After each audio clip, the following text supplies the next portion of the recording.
This is Strong Lane Ray. Reroute back straight Iron later. Peak Settlement. Head down to Honduras and 187 Brighton. units. 23 orcs. Hold on, Food stores, 8 I'm weeks. coming up. Winter The ahead, tethers are 24 slipping. weeks. Grab my One hand. blacksmith's choice would save This 210 will help with lives the pain. and cost him everything stings. he Is had it left safe? to lose. Yes. The Just storm relax. hit Iron Thank Peak you. like a fist from God. Brennan Ashford felt it coming 3 hours before the first snow fell. The air tasted like iron and ice. Its That energy is peculiar unstable. We metallic must proceed bite with that meant caution. the mountains What were if we about to can't control unleash it? hell. Then we are lost. He'd lived on this edge of nowhere for 12 years, long enough to read the sky like other men read newspapers.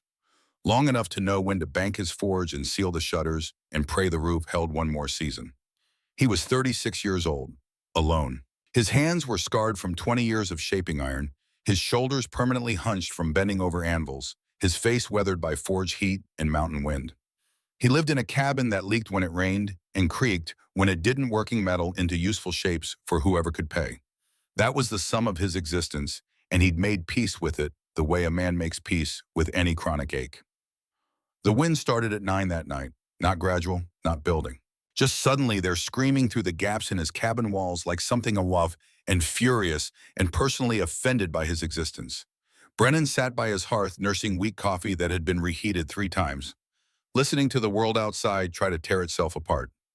The temperature had dropped 20 degrees in an hour. His breath fogged, even inside, even with the fire going, even wrapped in the heavy wool coat he wore indoors during winter. The coffee tasted like burnt dirt and regret. He drank it anyway. Outside, the storm intensified. Snow began to fall, not the gentle Montana dusting, but the kind of blizzard that buried fences and killed livestock and made men disappear between their house and barn.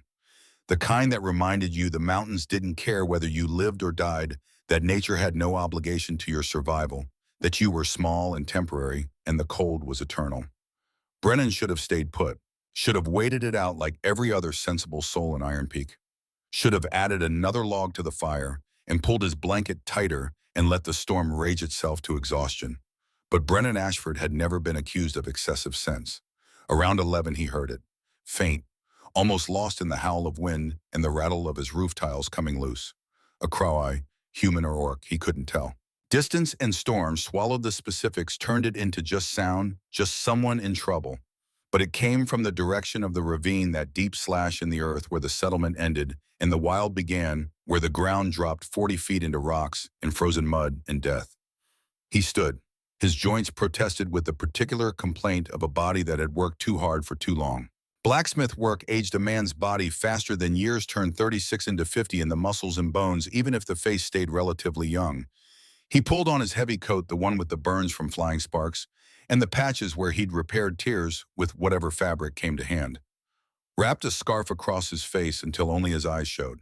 Grabbed the coil of rope from his workshop, tested the knots even though he'd tied them years ago, and they'd never failed. The cold hit him like a physical blow when he opened the door. -15 may be worse with the wind chill, the kind of cold that turned exposed skin to leather in minutes and breath to ice crystals that hung in the air like frozen ghosts. The kind that made your lungs hurt with each inhalation, made your teeth ache, made you understand on a cellular level why hypothermia victims eventually just lay down in the snow and went to sleep. Brennan lowered his head and pushed forward one boot after another, following the sound he wasn't sure he'd actually heard or maybe just imagined, because his brain was already starting to freeze and make up stories to fill the void. The world had become white chaos, no up, no down. Just wand and snow, and the terrible certainty that this was how people died, wandering 20 feet from their door and never finding their way back. Their frozen bodies discovered in spring thaw with surprised expressions on blue faces. But the cry came again, clearer now. Definitely from the ravine. Definitely desperate. Definitely real, unless he was already hypothermic and hallucinating, which was possible but didn't change what he had to do. Brennan reached the edge and dropped to his knees, the wind trying to shove him over into the darkness below. He peered down into a void cut by swirling snow, seeing nothing but black and white chaos, hearing nothing but wind that sounded like screaming, or maybe actual screaming that sounded like wind.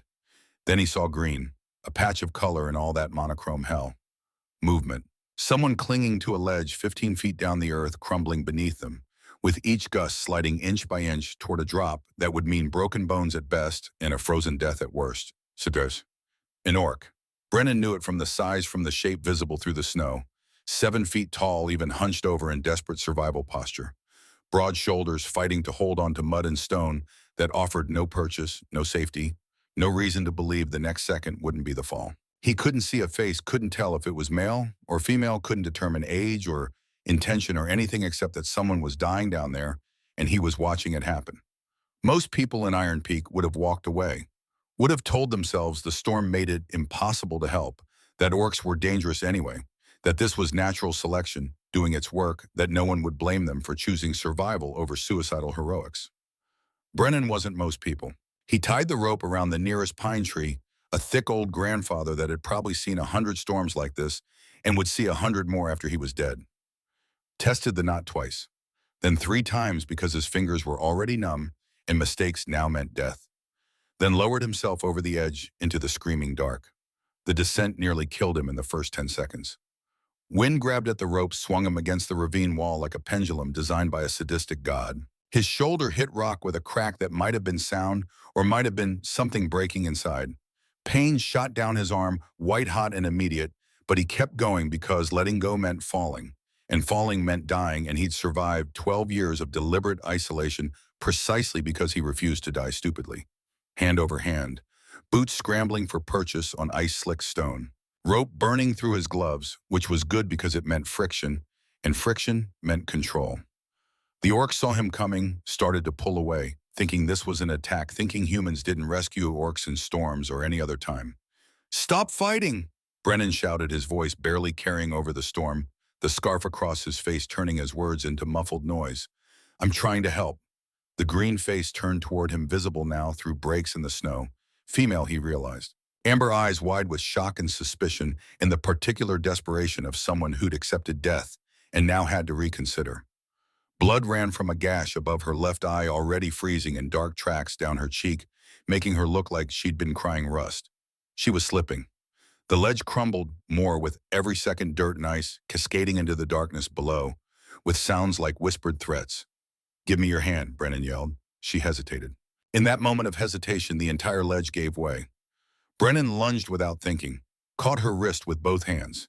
The impact nearly tore his arms from their sockets, would have if his shoulders weren't built from 2 decades of swinging hammers. 220 pounds of falling orc warrior jerked to a stop, and Brennan's grip was all that stood between her and the rocks 40 feet below that would break her into pieces. His shoulders screamed. The rope bit into his waist through his coat, hard enough to bruise ribs. His boots found a foothold on a rock outcropping that might have been solid or might have been about to give way, but was all he had. He braced, every muscle burning, lungs heaving, the cold air stabbing into his chest like knives made of winter. "Climb," he gasped. "Use me as a ladder. Climb now." She stared at him for one more heartbeat. An orc staring at a human who'd just saved her life, when every instinct said this had to be a trick, had to be a trap, had to be anything except what it decided. This was the moment to end. One decided this was the moment to end one more human. Her boot caught his thigh hard enough to leave a bruise the size of a dinner plate. Then his ribs knocking the air from his lungs. But he held position, gave her something solid to leverage against, became an anchor point in all this chaos. Together they clawed their way up that rope.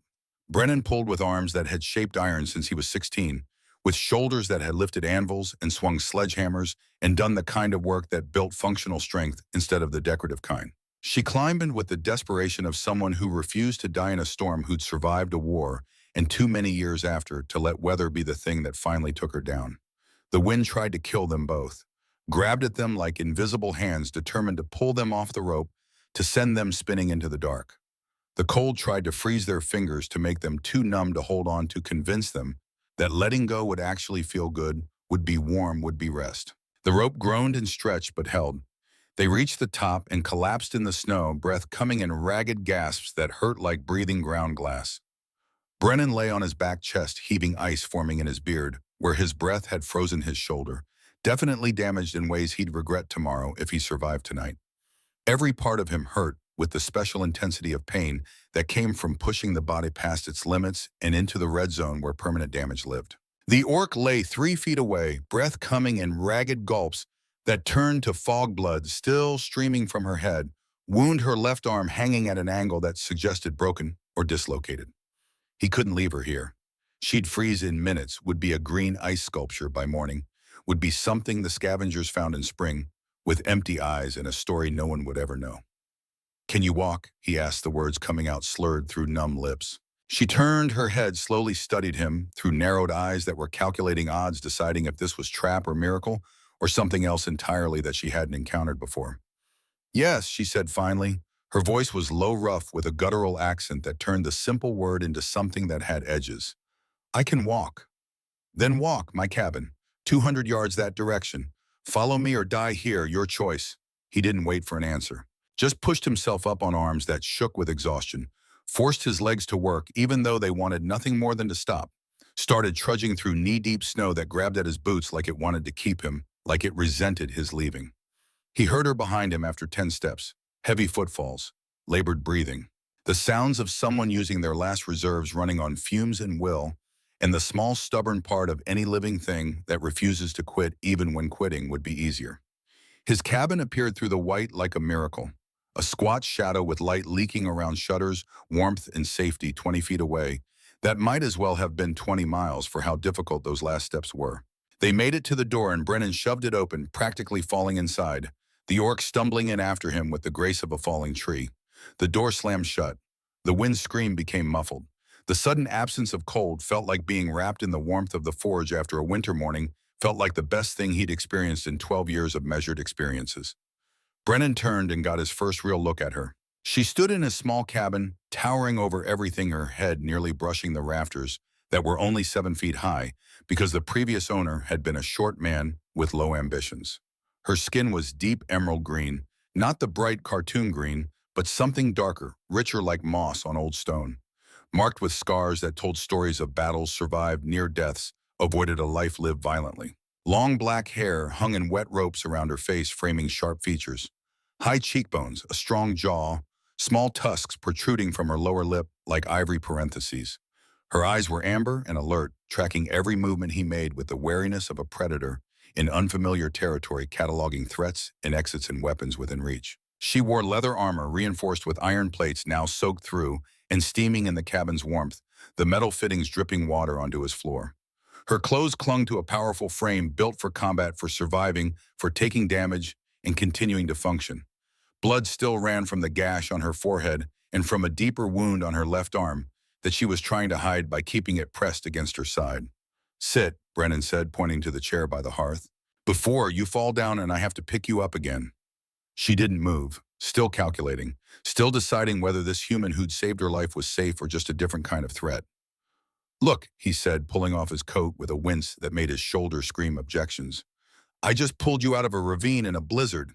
If I wanted you dead, I'd have left you there and saved myself the rope burn. Sit down. Let me see those wounds before you bleed out on my floor, which I just cleaned last month."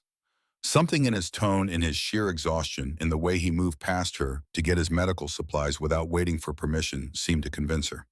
She moved to the chair and sat, the wood creaking under her weight like it was reconsidering its life choices. Up close, he could see she was shivering. Not the small trembles of being cold, but the full-body shakes that meant hypothermia was starting its work, that her core temperature had dropped into dangerous territory, that if he didn't act fast, she'd die in his chair and from the cold she'd brought inside with her. "Your clothes are soaked," he said, moving to his shelf, where he kept what passed for medical supplies. Bandages, whiskey for disinfectant because proper medical alcohol was expensive, needle and thread, a few herbs that might help with pain or might just be weeds, he'd never been entirely sure. "You need to get out of them or the cold will kill you anyway." She looked at him with those amber eyes measuring threat level, calculating his intentions. "I'm not interested," he said flatly, not looking at her while he gathered supplies. "I'm interested in you not dying of hypothermia in my cabin and me having to explain a frozen orc corpse come morning. Strip down to whatever you're comfortable with or don't, but if you pass out, I'm cutting that armor off anyway, because I'm not watching someone die when I just spent considerable effort saving them." She held his gaze for another moment, then began unbuckling her armor with clumsy shaking fingers that could barely work the clasps. He turned away, gave her privacy, grabbed his spare wool shirt from the hook by his bed. It was old, worn thin in places, stained with forge, soot, and sweat, and the general accumulation of a life lived without much concern for laundry. It was also dry and warm, and currently the most valuable thing he owned. "Here," he said, holding it out without looking, keeping his eyes fixed on the far wall. "Put this on." He heard the rustle of wet leather hitting the floor with heavy, wet sounds, the creak of the chair, Then her voice quieter than before, some of the edge gone. You can turn around. She sat wrapped in his shirt like a makeshift tunic. It barely reached mid-thigh on her tall frame, exposing powerful legs still covered in tattered leggings that were soaked through. The shirt stretched tight across her broad shoulders, pulling at seams that hadn't been designed for someone of her size. She looked almost vulnerable, like this stripped of armor wearing a human's clothes, bleeding and cold and mortal. Brennan knelt beside the chair, felt his knees protest, and cleaned the head wound with whiskey that made the small room smell like a tavern. She hissed but didn't pull away, didn't flinch. Just took the pain like someone used to it. The cut was deep but clean from rock or ice rather than a blade. He stitched it closed with practiced efficiency, his blacksmith's calloused fingers surprisingly gentle with the needle and thread. He'd learned the field medicine during the war had stitched up men who were screaming, and men who were silent, and men who were already dead, but their bodies didn't know it yet. Then her arm. A gash from rock or ice bleeding freely, probably needed stitches, but she'd moved it so it couldn't be too badly damaged. More stitches, more whiskey. The bottle was getting low, and he made a mental note to buy more next time he had money, which might be never at the rate he was using it. She didn't make a sound through any of it. Just sat there like stone, like something carved rather than living while he worked. The only sign she felt anything was the way her jaw muscles tightened, the way her hands gripped the chair arms hard enough to leave marks in the wood. When he finished, he wrapped both wounds in clean bandages that had been washed and boiled and were probably the cleanest things in his cabin. Then he made her drink water from his one good cup, the metal one that didn't leak. She obeyed mechanically, her body starting to shut down now that the adrenaline was fading, the crash after survival kicking in the way it always did. He'd seen it before during the war. Men who fought brilliantly and then afterward just collapsed their bodies, finally acknowledging the trauma now that the immediate danger had passed. Sleeping, he said. You can have the bed, I'll take the floor. No, she managed, her voice starting to slur with exhaustion. I'll sleep here, by the fire. Suit yourself. He threw blankets over her, his good wool ones that he usually saved for the coldest nights, built the fire higher until the hearth roared with heat that would keep her alive through the night. Then he collapsed into his own chair on the other side of the hearth, too tired to take off his wet boots, too tired to do anything but sit there and listen to the storm rage outside and feel his shoulder throb in time with his heartbeat. He'd just saved an orc's life, 12 years after the war that had taken his sister Sarah. 12 years of carefully maintained distance from anything that reminded him of those years, from anyone connected to the violence that had defined his 20s and stolen his family. And tonight, without thinking, without planning, without any of the careful consideration he usually applied to everything, he'd risked his own life to save one. Across the fire, the orc's breathing deepened, settled into the rhythm of exhausted sleep, the kind that came after the body had been pushed to its absolute limit and beyond. Brennan closed his eyes and let the darkness take him. Let unconsciousness pull him under like water. Let himself stop thinking for a few hours about what he'd done and what it might mean. He woke to the smell of coffee. Real coffee, not the weak substitute he usually made by reheating grounds 3 times. The smell was rich and strong and impossible, which meant he was either dead or hallucinating, or the orc had found his emergency supply that he'd been saving for a special occasion that never came. For a moment, that seemed like the most impossible part of last night. Not the rescue, not the storm, but someone making good coffee in his cabin.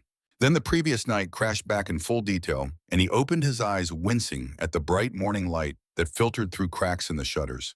His shoulder was a ball of fire. His hands were torn from rope burn. His entire body felt like it had been used as a hammer's practice target. The storm had passed. His cabin was freezing, despite the banked fire, the temperature having dropped overnight into the realm where metal would burn your hand if you touched it wrong. And there in his cramped kitchen alcove stood the orc woman, moving with surprising grace for someone who'd nearly died hours ago. She had his kettle on the fire, had found a secret coffee stash, and was brewing a pot that smelled like heaven. Still wearing his shirt, her hair still damp bandages, white against green skin. She moved like a warrior even in domestic tasks, efficient and alert, and aware of her surroundings in a way that spoke of years spent expecting danger. Brennan sat up slowly, every muscle protesting. Definitely torn something in his shoulder. The orc heard the movement, turned. Her amber eyes met his across the small space, and he saw something different in them now. Not suspicion exactly, but assessment. Recalculation. You're awake, she said. Good, we need to talk. Her voice was steady now, commanding.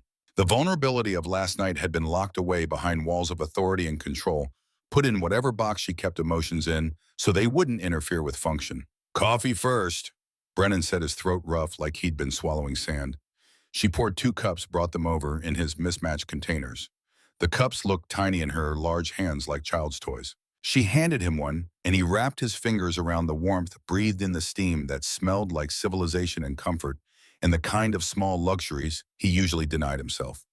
They sat in silence for a moment, drinking, taking measure of each other in daylight.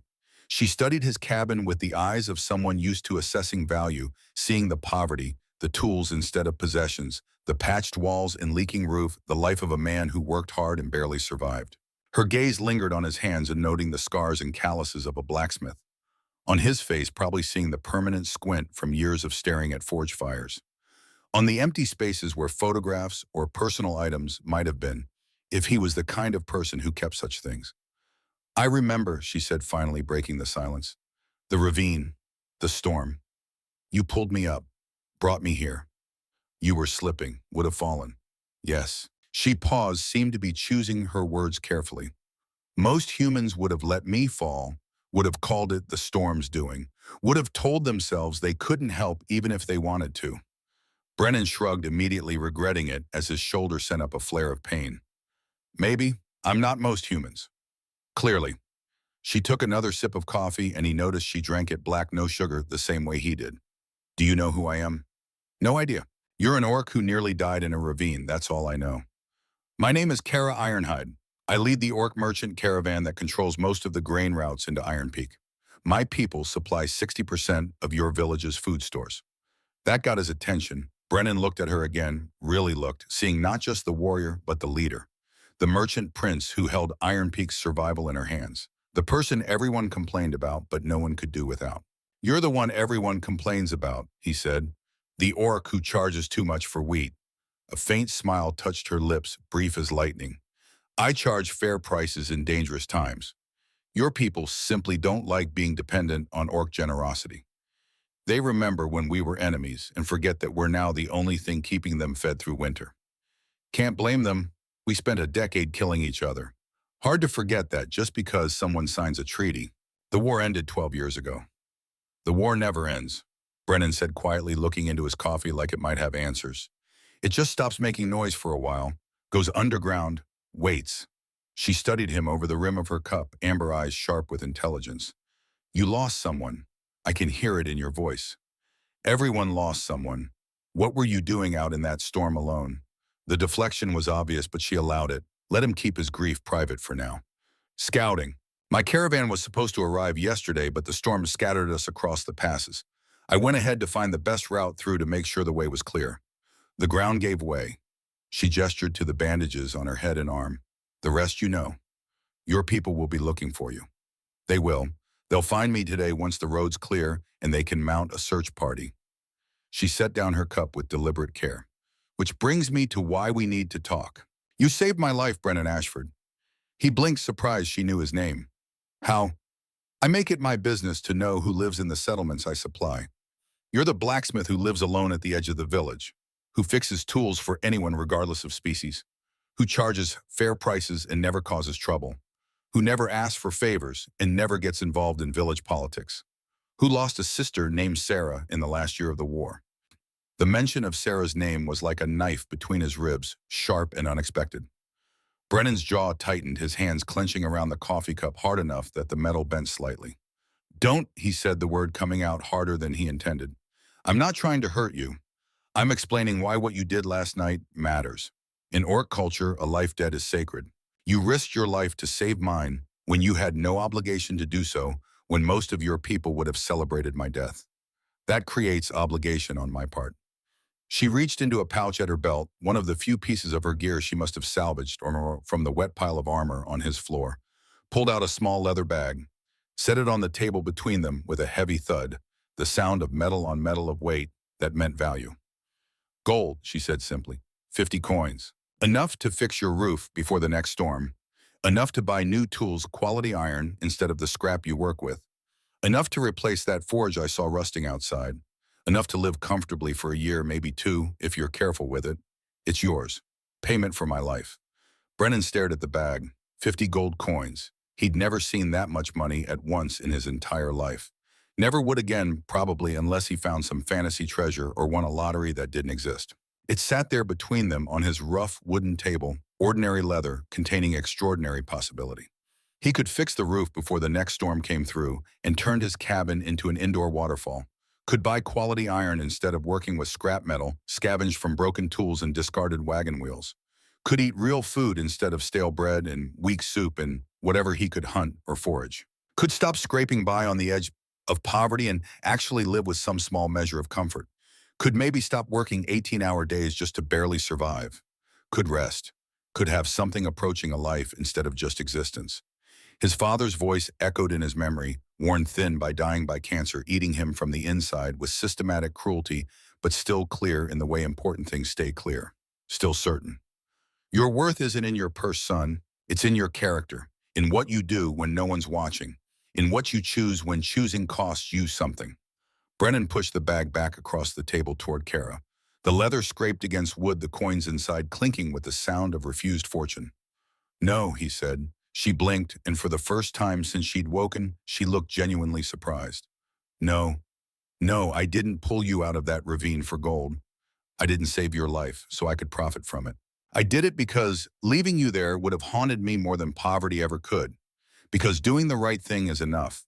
Because I don't need to be paid for basic human decency. Kara stared at him like he'd started speaking a foreign language, like he'd just claimed the sky was green and water flowed upward. Her amber eyes searched his face, looking for the trick, the angle, the hidden price that every transaction had, because nothing was ever truly free. Everyone has a price, she said slowly, like explaining something to a child. Everyone wants something. Power, security, comfort. What do you want, Brennan Ashford? Name it, and if it's in my power, it's yours. Coffee and you out of my shirt by noon, Brennan said. He stood his shoulder, protesting the movement with sharp stabs of pain, and moved to the window. Pulled back the shutter to look at the snow-buried world outside, pristine and white and deadly beautiful. Storm's over. Roads should clear by midday.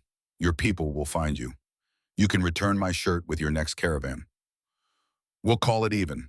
Behind him he heard her stand, felt her presence in the small space. Large, powerful, confused in a way that powerful people rarely were. You're serious, she said, and it wasn't a question. You're actually refusing. I'm actually refusing. Do you know what kind of power I have in this region? What I could do for you if you accepted? What doors I could open? What opportunities I could provide? Don't want doors opened. Don't want opportunities provided. Just want to work my forge in peace and be left alone. Silence stretched between them, filled only by the crackle of the fire and the drip of melting snow from the eaves outside. When she spoke again, her voice was different, softer, almost vulnerable. In my world, everything has a price. Loyalty costs, favors cost, lives cost. Nothing is free. Nothing is given without expectation of return. Why is yours different? Why do you reject what anyone else would kill for? When Brennan turned from the window to face her, this woman who held his village's food supply in her hands, who could make them starve or feast with a word, who'd built power from the ashes of war and maintained it through 12 years of uneasy peace. Because I've seen what gold does to people, he said, meeting her eyes. I saw it during the war. Officers selling out their own men for a handful of coins. Merchants profiteering while soldiers starved. People forgetting every principle they claimed to hold the moment the price got high enough. I watched good people become monsters when money was involved. I won't be that. I can't be that. He paused, organizing thoughts he rarely put into words. My father raised me to believe that a man's worth isn't measured in what he owns, but in what he does when the owning doesn't matter. He died penniless, but he died with his integrity intact, and that's the only inheritance that matters to me. So no, I don't want your gold. I don't want to be in your debt or have you in mine. You were dying, I helped. That's what decent people do. End of story. Kara Ironhide, merchant leader, controller of grain, routes wielder of economic power that could crush settlements or save them, stood in his worn shirt in his poor cabin and looked at him like she was seeing something she'd thought extinct. Like she was seeing something that made no logical sense in her carefully calculated world where everything was transaction and nothing was gift. I need to tell you something, she said, finally, her voice quiet. Your village elder, Wade Grimwood. He approached me last month with an offer, 100 gold coins for exclusive grain, rights to Iron Peak, to cut out the other orc merchants. to give him control over who eats and who doesn't in your settlement. Brennan felt ice settle in his stomach, cold that had nothing to do with the temperature. You took it? Of course not. It was a bribe disguised as business. He wanted to own my supply lines, which meant owning me, which meant controlling the entire settlement's survival. I refused. She paused, something flickering in her amber eyes. You're the first human in Iron Peak who didn't want something from me, who didn't see me as green skin with valuable cargo, who saw me as a person worth saving even when saving me cost you. That's, she searched for words. That's rare. Rarer than gold, rarer than anything I've encountered in 10 years of running this caravan. She picked up the leather bag, tucked it back in her pouch with movements that spoke of finality. The money disappeared like it had never existed, like the possibility of wealth had been a dream they'd both had and now woke from. I apologize, she said formally. I didn't mean to insult your pride by offering payment. In the clans, we pay debts swiftly or they fester like infected wounds. We don't understand the concept of selfless action. But you're not clan, you're something else entirely. She moved to gather her armor, still damp but wearable, started buckling it on with practiced efficiency that spoke of years doing this. Brennan turned away again, gave her privacy even though she didn't seem to care about his presence, just focused on the mechanical task of putting herself back together. Wait, he said, stopping her before she reached the door. He went to his shelf, found what he was looking for, wrapped it in cloth. Take this, he said, holding out the bundle that felt too light to matter, but mattered anyway. It's not much, but the roads are still dangerous, even with the storm past. You'll need food. Inside was half a loaf of bread, some dried meat that was more salt than substance, a chunk of cheese that had seen better months, maybe a third of his remaining supplies until he could get to the market, assuming the market had anything to sell, which was never guaranteed. She stared at the offering, this woman who controlled caravans and commanded warriors, and wielded power, looking at bread and meat like it was the most confusing thing she'd encountered. You don't have enough for yourself, she said. I'll manage, always do. Besides, you need it more. Long walk back to your people. She took the bundle, her large fingers gentle with the small package, treating it with more care than she'd probably treated the gold. When she looked at him, something had shifted in those amber eyes. Something that looked almost like respect, or maybe the beginning of understanding that the world contained types of strength she hadn't accounted for. Thank you, she said quietly, the words carrying weight that simple gratitude didn't usually have. For everything. For seeing me, for saving me, for teaching me that some humans still remember what honor means. Just don't die on the way back to your caravan. Would hate to have wasted good stitching and better coffee. That actually got a smile from her. Brief, barely there, but real. She moved to the door, paused with her hand on the latch, reached up to her neck and removed something hanging there on a leather cord that looked old and worn and important. An amulet, bone carved with intricate orc runes that seemed to glow faintly in the morning light, though that might have been imagination or reflection. This, she said, pressing it into his palm where it was warm from her body heat, is a token of debt in my culture. Show it to any orc in these parts and they'll know you're under my protection. Even Wade Grimwood won't touch you without answering to me and my entire caravan. The amulet was surprisingly light despite looking heavy, the bone smooth from years of wear, the runes cut deep and filled with something dark that might have been ink or might have been blood. I don't need protection, Brennan said, though he didn't try to give it back. Perhaps not, but you have it anyway. Debts must be repaid, Brennan Ashford. If you need me, use it. Someone will always come. That's my oath on my clan's honor. She pulled his shirt over her head, handed it back with care, standing there in just her leather armor and leggings, steam still rising from the damp material in the cold air. I'll return this properly, she said, touching the shirt, with my next caravan, along with something less improvised and more fitting. Then she was gone, stepping out into the snow-bright morning, her footsteps crunching away toward the settlement proper, where her people would be searching, where her life of trade and power and careful calculation waited. Brennan stood in his doorway, holding the amulet, watching her disappear into the distance until she was just a dark shape against all that white, then nothing at all. He looked down at the bone token in his palm. The runes caught the light, seemed to pulse with their own inner warmth, though that was probably just his cold, numbed fingers playing tricks. For the first time in 12 years since Sarah died, and the world stopped making sense since he'd decided that isolation was safer than connection, and solitude hurt less than loss, he felt a spark of something beyond mere survival. Something that might have been connection, or curiosity, or the dangerous beginning of caring what happened to someone who wasn't him. He went inside, closed the door against the cold, hung the amulet around his neck where it settled against his chest like a second heartbeat, and tried very hard to forget that anything had changed. It didn't work. 3 days later, his carefully maintained world exploded. The rumors started immediately, the way rumors always did in a village of 200 souls where secrets died at birth, and gossip was the primary form of entertainment. By evening of the first day, everyone knew Brennan Ashford had pulled the orc merchant leader from the ravine during the storm. By the second day, the story had grown teeth and claws and implications. He'd saved her for favors. He'd made a deal with the orcs. He was playing both sides for profit.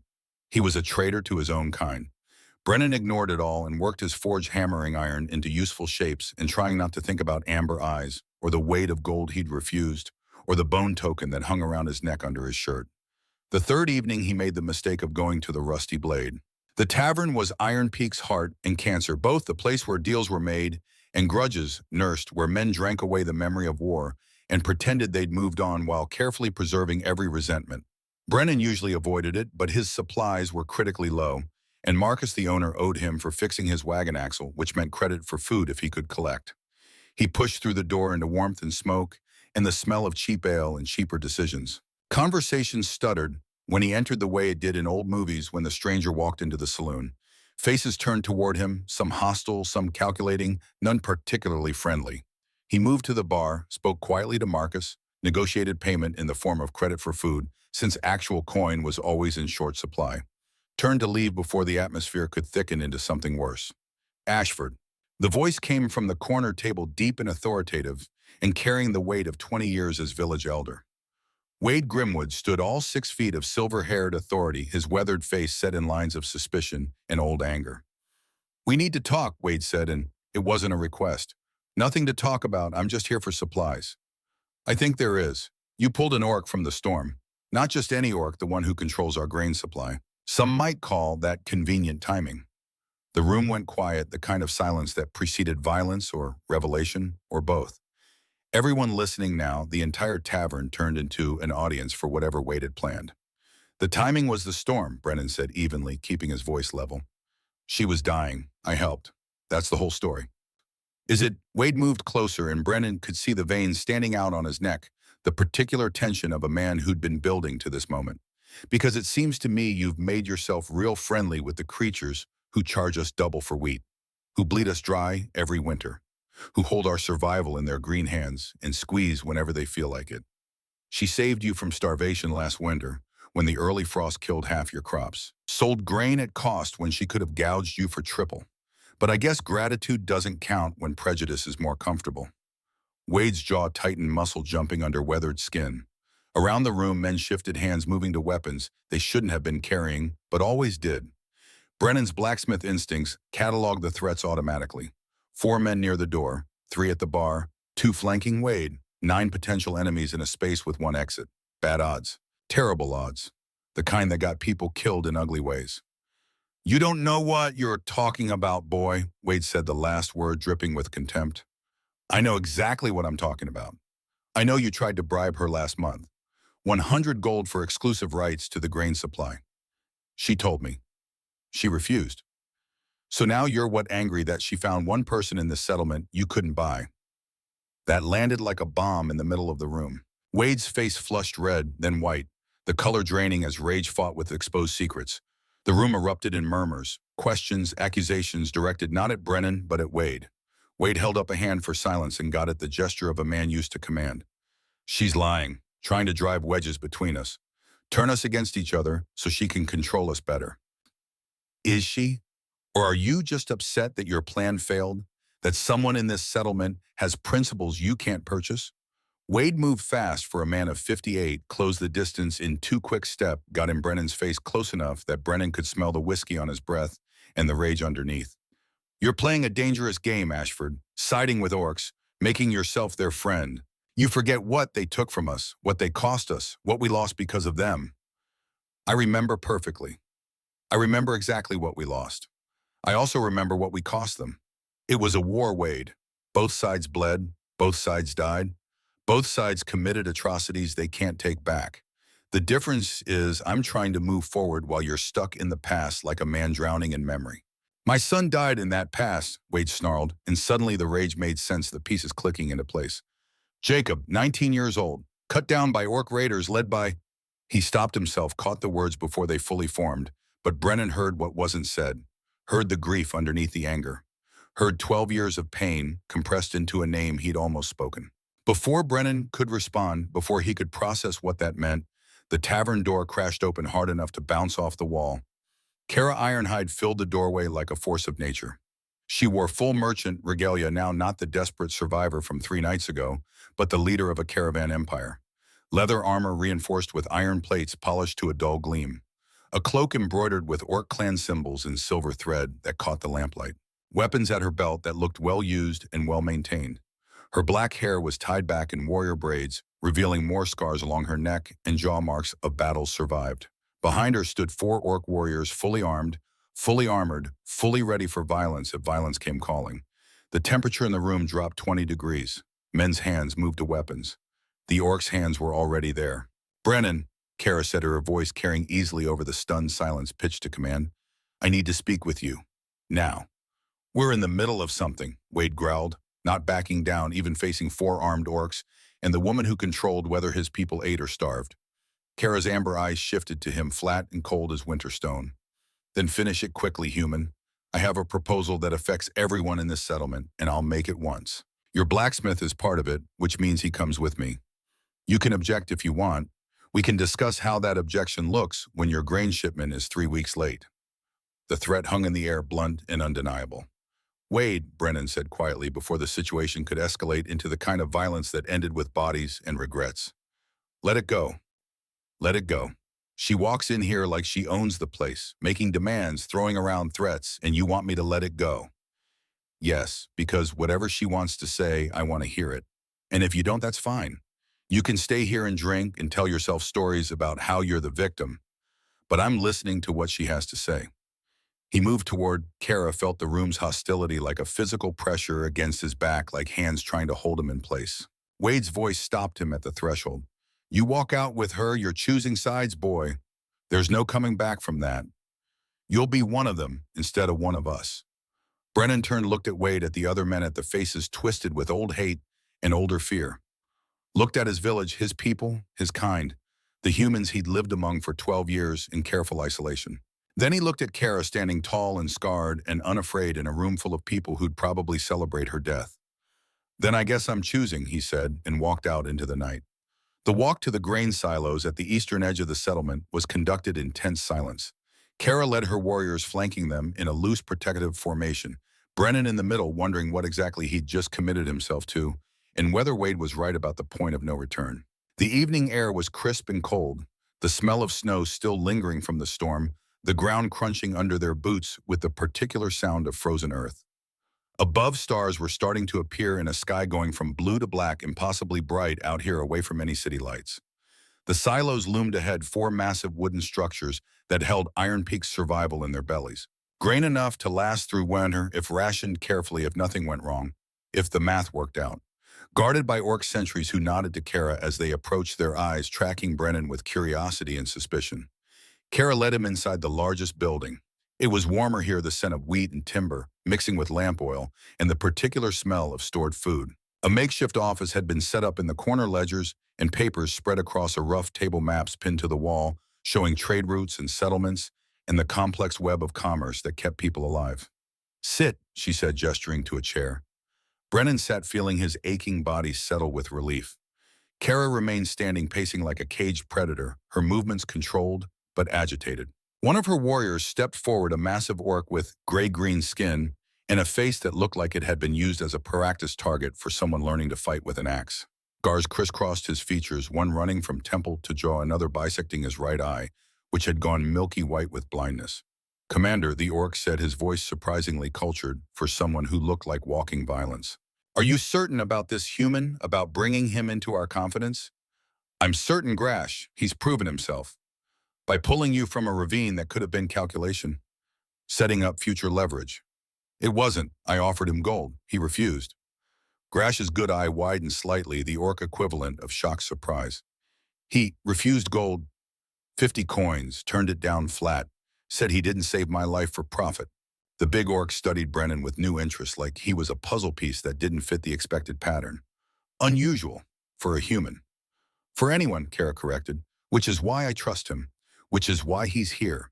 You can stay or go, but either way, this conversation happens. Grash considered for a moment, then moved to stand by the door in a parade rest position that spoke of military training. I'll stay. Someone needs to watch your back, Commander, especially when you're trusting unusual humans. Kara allowed herself a small smile brief as lightning, then turned her full attention to Brennan. The village is running low on reserves, she said without preamble, direct and businesslike. Winter is coming early this year. The harvest was worse than anyone publicly admits. The human elders, Wade Grimwood, chief among them, are trying to jack up prices on the goods they control. Tools, repairs, labor. They're trying to squeeze us out, make it too expensive for the orc caravans to operate here. Force us to leave. Why would they do that? Brennan asked, though he could already guess the answer. You supply most of the food. Because they think if they can drive us out, they can take control of the grain routes themselves, buy from other orc clans at better rates, or simply force us into such desperate straits that we accept whatever terms they dictate. She paused, her jaw tight. It's a power play, one that will kill half this settlement by spring if it succeeds. What's that got to do with me? I'm just a blacksmith. I don't have power. I don't have influence. I barely have customers. You have something better than power. You have integrity. You can't be bought, which I know because I tried. That makes you unique in this settlement. That makes you valuable. She leaned against the table, her amber eyes locked on his. I'm offering you authority as repayment for my life, mediator for the grain trades. You'll have final say on distribution and pricing. You'll set the rations, determine who gets what, ensure fairness between human and orc interests. It's a position of considerable power. Brennan stared at her like she'd suggested he fly to the moon. You're joking. I never joke about survival. You refused my gold. You refused payment. You refused to be corrupted. That makes you the only person in Iron Peak I can trust to be fair. To both sides. I'm a blacksmith, he repeated as if saying it again would make her understand. I know iron, not trade ledgers. I know how to fix a plow, not how to negotiate food prices. I don't know the first thing about being a mediator. You know honor, she said quietly, the words carrying weight. You know what it means to do the right thing even when it costs you. That's more than most people know. That's what this settlement needs if we're going to survive winter without slaughtering each other. Wade will never accept it. He'll fight this. He already hates me for saving you. This will make it worse. Wade doesn't have a choice. I control the grain supply, my terms or no terms, and my term is you as mediator. She paused, something softening in her expression. But I won't do this without your consent. I'm asking Brennan, not demanding, not forcing. Will you help me save both our peoples from their own stupidity? He should have said no, should have walked away, should have stayed in his forge and let the powerful people play their power games without him. Should have maintained the isolation that had kept him safe for 12 years. But he thought about hungry families, about children who didn't care if the wheat came from humans or orcs as long as it filled their bellies. About 12 years of carefully maintained neutrality that had accomplished exactly nothing except keeping him lonely. My terms, he said slowly, equal shares for every household, human or orc. No exceptions, no favoritism based on species or status or who fought on which side during the war. Just math and fairness. Agreed. And I don't get paid.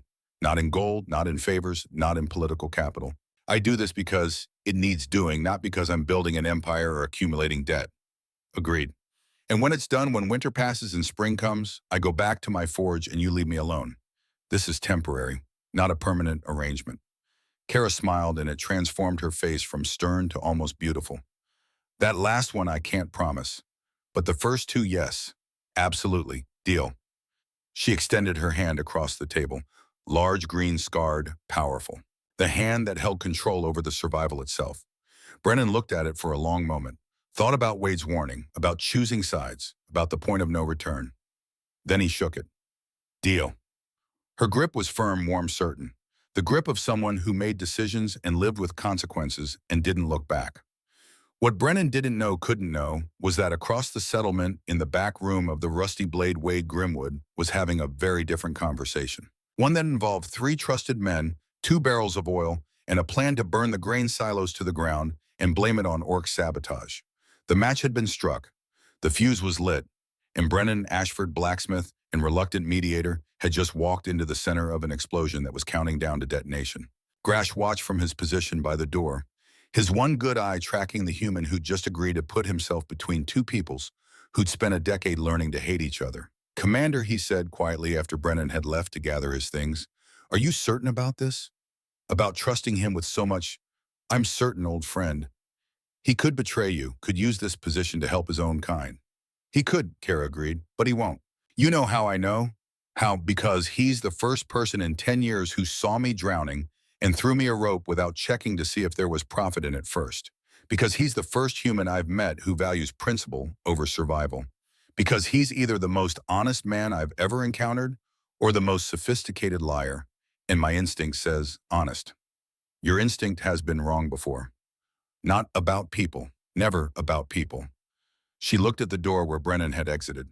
"Besides, if I'm wrong, you'll be there to protect me. That's why you're my sentinel, Grash. That's why I trust you to watch my back even when I'm making decisions that look like madness." "This does look like madness, Commander. Giving a human control over our food supply, betting everything on one man's integrity." "I know, but sometimes madness is the only rational response to an irrational situation. Sometimes you have to gamble everything on the possibility that people can be better than their worst instincts."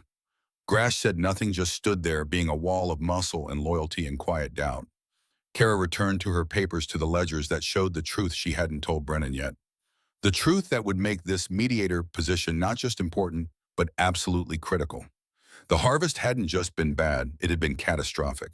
And if they didn't find a way to make the existing supplies last through a winter that showed no signs of being gentle, Iron Peak wouldn't survive to see spring.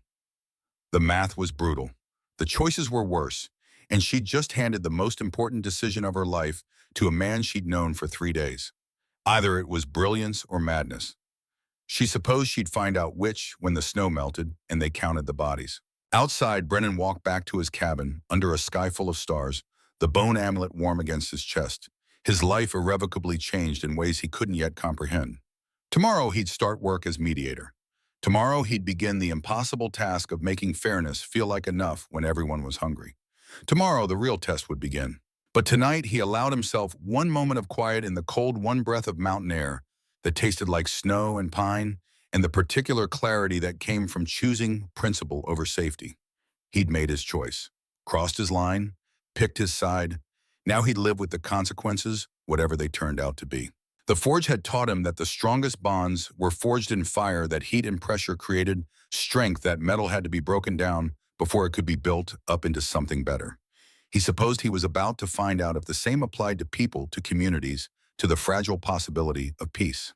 The stars overhead offered no answers, just cold light from distant fires. Just the reminder that the universe was vast and indifferent, and human problems were small things beneath an infinite skyline. Brennan went inside, closed the door against the dark, and tried to sleep while he still could. The storm was coming. Not weather this time, but something worse. Human rage, orc pride, fear on both sides. And him standing in the middle trying to be the bridge, when bridges were the first things that burned. 2 weeks after Brennan accepted the mediator role, he understood why Kara had looked so desperate when she'd made the offer. The numbers didn't lie, and the numbers were catastrophic. He sat in the grain office at dawn, ledgers spread across the table like accusations, lamp oil burning low, his head pounding from 8 hours of calculation and recalculation, hoping the math would somehow change. It didn't. Mathematics had no mercy, no flexibility, no interest in human survival. Kara stood at the window, watching the sun rise over Iron Peak in shades of pink and gold that were beautiful and completely irrelevant to their situation. Her reflection in the glass looked ghost-like transparent, already fading. She'd been there all night too, double-checking his work, hoping he'd made an error in addition or subtraction or basic logic. He hadn't. Grash stood in the corner, silent as a statue, his massive frame blending into shadows. The big orc had been present for every meeting, every calculation, watching Brennan with his one good eye, like a hawk watching a mouse that might or might not be dangerous. In 2 weeks, Brennan had learned that Grash never spoke unless he had something important to say, never moved unless movement served a purpose, and never stopped evaluating threats. It was unnerving and oddly comforting at the same time. "Say it," Kara said quietly, still staring at the sunrise. Say it out loud so we both know it's real and can't pretend anymore. Brennan rubbed his eyes, looked down at the final tally written in numbers that might as well have been death sentences. The drought last summer destroyed 45% of the wheat crop. The floods in September took another 12% when the irrigation channels overflowed. What's left in storage between your silos and the village reserves is enough for 8 weeks if we ration strictly. Maybe 9 if we cut deep enough that people start losing dangerous amounts of weight. In winter, her voice was steady, but he heard the tension underneath the fear she wouldn't let show. 24 weeks minimum. Could be longer if the spring thaw comes late, which it often does up here in the mountains. Last year, it was 27 weeks. Year before that, 29. The math was simple and brutal and completely unforgiving. 8 weeks of food, 24 weeks of winter, 16 weeks of starvation unless something changed, unless a miracle happened, unless the universe decided to care about 210 souls in a forgotten corner of Montana. Kara turned from the window. In the growing light, she looked older than her 30 years, exhausted in a way that went beyond lack of sleep. The weight of 210 lives pressing down on shoulders that were broad and strong, but still just flesh and bone. The emergency council meets in an hour, she said. They'll want solutions, plans, promises that everything will be fine. We don't have solutions. We have choices, and all of them are bad. We can ration deeper and watch people starve slowly, or we can maintain current rations and run out of food in February with 3 months of winter left. Then we choose the least bad and live with it. She moved to the table, placed both hands flat on the surface like she was trying to hold it down or maybe hold herself up. We implement the rationing system today. Equal shares, no exceptions. Let people hate us now rather than die later. They'll fight it, both sides. Humans will say they grew the grain, so they deserve more. Orcs will say they transported it, so they deserve more. Everyone will have reasons why the rules shouldn't apply to them. Then we make them apply anyway, Grash rumbled from his corner, his voice like gravel rolling down a mountain. Force compliance if necessary. The alternative is everyone dies. Dead people don't complain. Dead people also don't work, don't hunt, don't contribute to survival, Brennan said. We need cooperation, not compliance at sword point. You've never led anyone through famine, human. I have. Cooperation is a luxury. Survival requires hard choices and harder enforcement. He's right, Kara said, and Brennan couldn't tell if she meant him or Grash. We need both, the soft approach and the hard edge. Good mediator and bad sentinel. She looked between them. Can you two work together despite everything? Brennan studied the big orc, this warrior who'd probably killed humans during the war, who looked at him with barely concealed suspicion. Grash stared back, unflinching, his scarred face unreadable. I can work with anyone who's trying to keep people alive, Brennan said finally, even if I don't like him. Feelings mutual, blacksmith. Grash said something that might have been respect flickering in his good eye. I don't trust you, don't particularly like you. But the commander trusts you, which means I won't kill you without excellent cause. That's the best you'll get from me. I'll take it. The emergency council convened in the old meeting hall at 8 in the morning, and Brennan knew they were in trouble the moment he walked in. 30 people crammed inside, breath fogging in the cold because no one wanted to waste fuel heating a space they'd only use for an hour. But the cold wasn't what made the hair on his neck stand up. It was the way they divided themselves. Humans on the left side of the hall, orcs on the right. A physical gap down the middle like an invisible wall, like the war had never ended and the peace was just an intermission before the next act of violence. Wade Grimwood sat at the head table flanked by the other human elders. He'd barely looked at Brennan since the tavern confrontation 2 weeks ago, had spoken to him only when absolutely necessary and then in tones that could freeze water. Kara stood on the orc side with her advisors, 3 orc merchants who'd built the trade routes that kept the settlement alive. Their names were Vorkal, Thena, and Drek. Brennan had met them, briefly learned they were smart and ruthless and utterly committed to orc interests above all else. In the middle stood Brennan alone, exactly where a mediator belonged and exactly where no one wanted to be.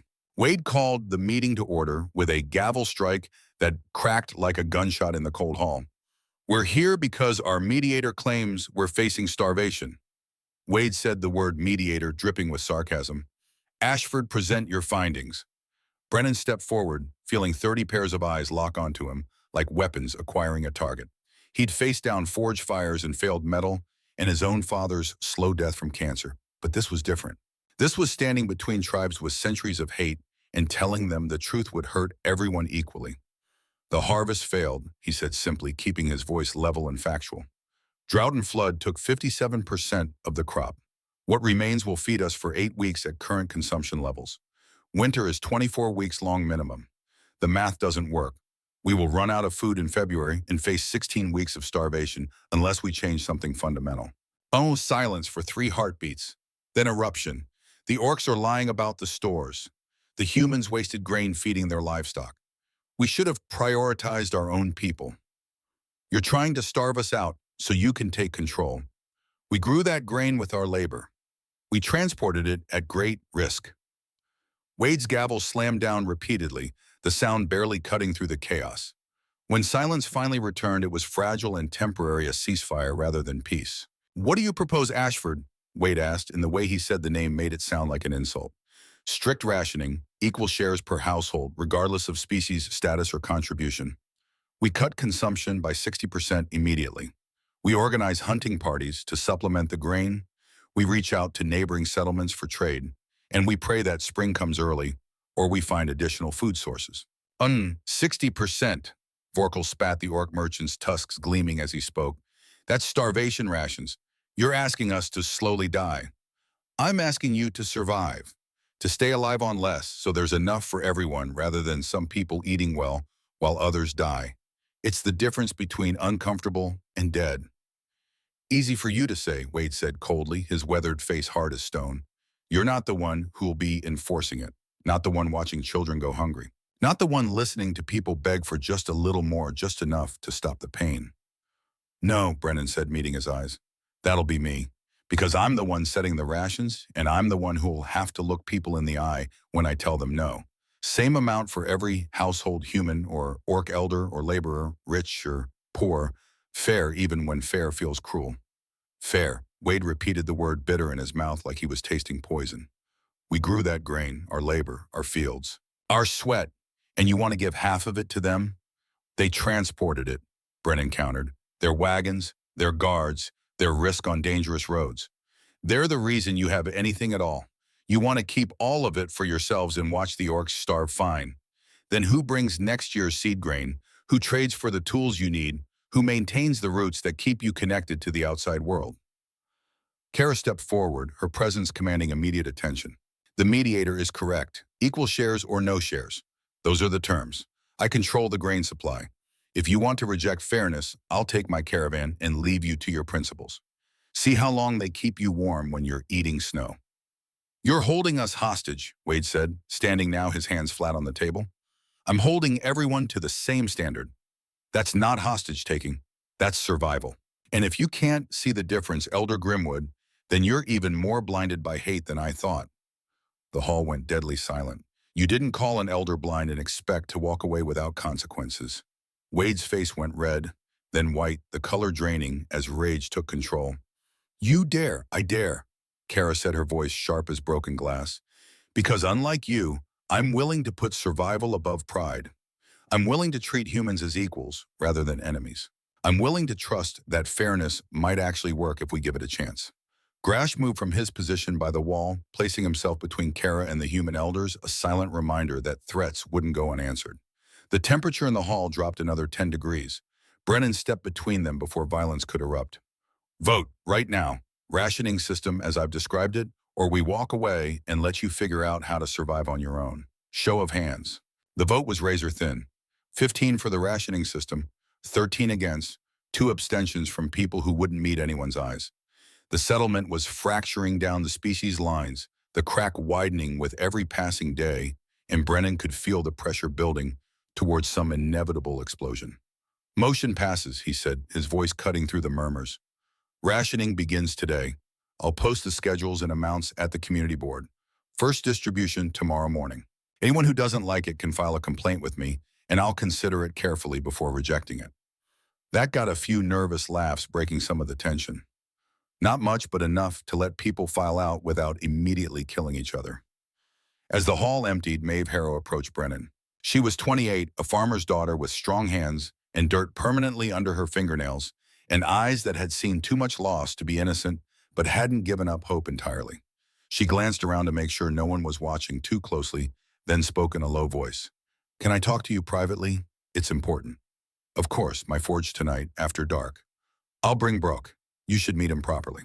Brock turned out to be an orc guard in Kara's caravan, younger than Grash, but older than Maeve, with deep green skin and a face that hadn't yet accumulated the scars of a long military career. He and Maeve arrived at Brennan's forge just after sunset, both of them nervous, both checking over their shoulders like they expected to be followed. Thank you for seeing us, Maeve said once they were inside with the door closed and the shutters drawn. Of course, though I admit I'm curious why the secrecy. Brennan stoked the forge fire more for light than heat, the orange glow casting dancing shadows on the walls. Maeve and Brock exchanged a glance, some silent communication passing between them. Then Brock spoke, his voice deeper than Brennan expected, with less of the guttural accent than most orcs. We're together, he said simply. Maeve and I, for 6 months now. We've been hiding it because, he gestured vaguely. Well, you see how things are. People are idiots, Maeve finished. My father would disown me. His squad would mock him. So we meet in secret, act like we barely know each other in public. It's exhausting and it's wrong, and we're done with it. I'm happy for you, Brennan said, meaning it, but I'm still not sure why you're telling me. Because we believe in what you're doing, Brock said, stepping closer to the forge. The equal shares, the fairness. It's the first time anyone's treated us like we matter more than our species, like we're people first in orc or human second. We want that to continue, Maeve added. We want to help. We hear things from both sides, conversations people have when they think we're not listening or when they think we're only loyal to our own kind. We can be your eyes and ears, tell you what's really happening beneath the surface. Brennan studied them. This young couple who'd found each other across the species divide, who were willing to risk everything for a chance at a world that didn't force them to choose between love and loyalty. That could put you both at risk, he said carefully. Your communities won't forgive the association if they find out you're helping me. Our communities can go to hell, Maeve said bluntly. Brock saved my life twice. Once when a barn collapsed during harvest. Once from a group of drunk humans who wanted to teach me about orc nature by doing things I won't describe. I'm not giving him up because some old men can't let go of a war that ended before I was born. And I'm not giving her up because some veterans think strength means hating, Brock added. We've already made our choice. Now we're asking if you'll let us help. Brennan felt something crack in his carefully maintained walls, the isolation he'd built over 12 years developing its first significant fracture. These two young people, barely in their 20s, willing to risk everything for something better than the hatred they'd inherited. All right, he said. What have you heard? Wade's been holding secret meetings, Maeve said, her voice dropping even though they were alone. In the back room of the Rusty Blade, always late at night, always with the same 5 or 6 men. My father's one of them, which is how I know. Do you know what they discuss? No, the room's locked and they post someone outside to make sure no one listens. But my father came home 3 nights ago drunk and started ranting about how it'll all be over soon. The orcs will be gone and things will go back to normal. When I asked what he meant, he shut down. Wouldn't say another word. Just went to bed muttering about Justice and Jacob. Jacob? Brennan's attention sharpened. Wade's son. You know about him. I know he died during the war. Wade almost said something about it at the tavern before he stopped himself. Brock picked up the thread, his expression troubled. On our side, there's been talk too. Warriors who served under Thrak Ironhide, Kara's brother. They think she's betraying his legacy by trading with humans instead of conquering them. There's a group led by a veteran named Vorgath. They've been stockpiling weapons trainings at night, talking about the old ways and orc strength. For what purpose, Brennan asked, feeling ice settle in his stomach. They won't say openly, but Vorgath keeps talking about how peace makes orcs weak, how we've forgotten how to be warriors, how we've let humans turn us into servants. It's the kind of talk that leads to violence. Does Kara know? She knows Vorgath exists, knows he's a loudmouth veteran, but I don't think she knows he's actively organizing. He's careful, only talks to people he trusts, only recruits from the old guard who fought in the war. Brennan processed this, his blacksmith mind, organizing information like pieces of metal that needed to fit together into a coherent whole. Secret meetings on the human side, weapons stockpiling on the orc side, both groups talking about things going back to the way they were, which meant before the peace, which meant war. I need to investigate Wade's meetings, he said. Find out what he's planning before it happens. I can help with that, Maeve offered. My father trusts me. I can ask questions without raising suspicion. And I'll watch Vorgath, Brock said. See if I can find out what he's stockpiling and why. Be careful, Brennan warned. Both of you. If they find out you're spying, we know the risks, Maeve said, reaching for Brock's hand. But we'd rather die trying to build something better than live safely in a world that forces us to hide. After they left, Brennan sat in his forge for a long time, watching the fire burn down to coals, thinking about courage and youth and the particular kind of bravery that came from having something worth protecting. He'd spent 12 years protecting nothing but himself, maintaining isolation because connection hurt and loss was unbearable. And it was easier to be alone than to care and watch the caring destroy you. But Maeve and Brock had reminded him of something he'd forgotten, that isolation was safety, but also cowardice, that walls kept pain out, but also kept everything else out, that living scared was still a kind of dying. The bone amulet around his neck felt warm against his skin, the runes seeming to pulse in time with his heartbeat. He still didn't understand what it meant in orc culture beyond protection. Kara had said it was important, had pressed it into his hand with solemnity, but she'd never fully explained. He needed to know, needed to understand what he was wearing, what it signified, what obligations it created. Tomorrow he'd ask, tomorrow he'd demand answers, but tonight he had work to do. Brennan implemented the rationing system the next morning, and the complaints started immediately. Every household in Iron Peak got a week's worth of grain delivered to their door, measured precisely, weighed to the ounce. The same amount whether you were Wade Grimwood in his large house with spare rooms, or a single orc guard living in shared barracks, or a farmer with 6 children, or an elderly widow living alone. The same amount, no exceptions, no special treatment. Just math and fairness and the kind of equality that made everyone equally unhappy. Humans muttered about orc favoritism, about how the rationing meant treating the enemy like family. Orcs grumbled about human entitlement, about how the settlement's original farmers thought they deserved more just because their ancestors had planted the first seeds. Both sides united only in their resentment of Brennan, the man who'd made himself the most hated person in Iron Peak by treating everyone the same. He worked 18-hour days, measuring grain, checking distribution, settling disputes that ranged from legitimate concerns to ridiculous complaints. His forge sat cold and abandoned, his blacksmith work put on hold because there were no hours left in the day. His hands, so used to shaping iron, now pushed papers and balanced ledgers and tried to make fairness feel like enough when people were hungry and scared. Kara worked beside him, teaching him the complexities of trade, the politics of clan honor, the unwritten rules that governed orc society. In return, he explained human farming cycles, soil depletion, the desperation that came from watching your labor yield nothing through no fault of your own. They became a strange team, the merchant leader and the blacksmith, the orc and the human. 2 people from opposite sides of a war trying to build something neither fully believed was possible, but both were too stubborn to abandon. Grash was always there, a silent shadow in the corner, watching Brennan with his one good eye, evaluating, judging, waiting for the inevitable moment when the human would reveal his true nature and betray them all. Late one evening, a week into the rationing, they sat in the grain office reviewing supply reports. The lamp flickered, casting dancing shadows. Outside, snow had started falling again, gentle this time, the kind that made the world quiet and peaceful instead of deadly. "Why do you do it?" Kara asked, suddenly looking up from her ledger. Brennan set down his pen, rubbed his tired eyes. "Do what? This, all of it. You could have said no when I offered the position. Could have stayed in your forge, kept your head down, let someone else carry this weight. Instead, you're here every night, working yourself to exhaustion, making yourself hated by everyone for the crime of being fair. Why? Because someone has to. That's not an answer." He leaned back in his chair, feeling it creak under his weight. "My sister Sarah. She died in the last year of the war, 16 years old.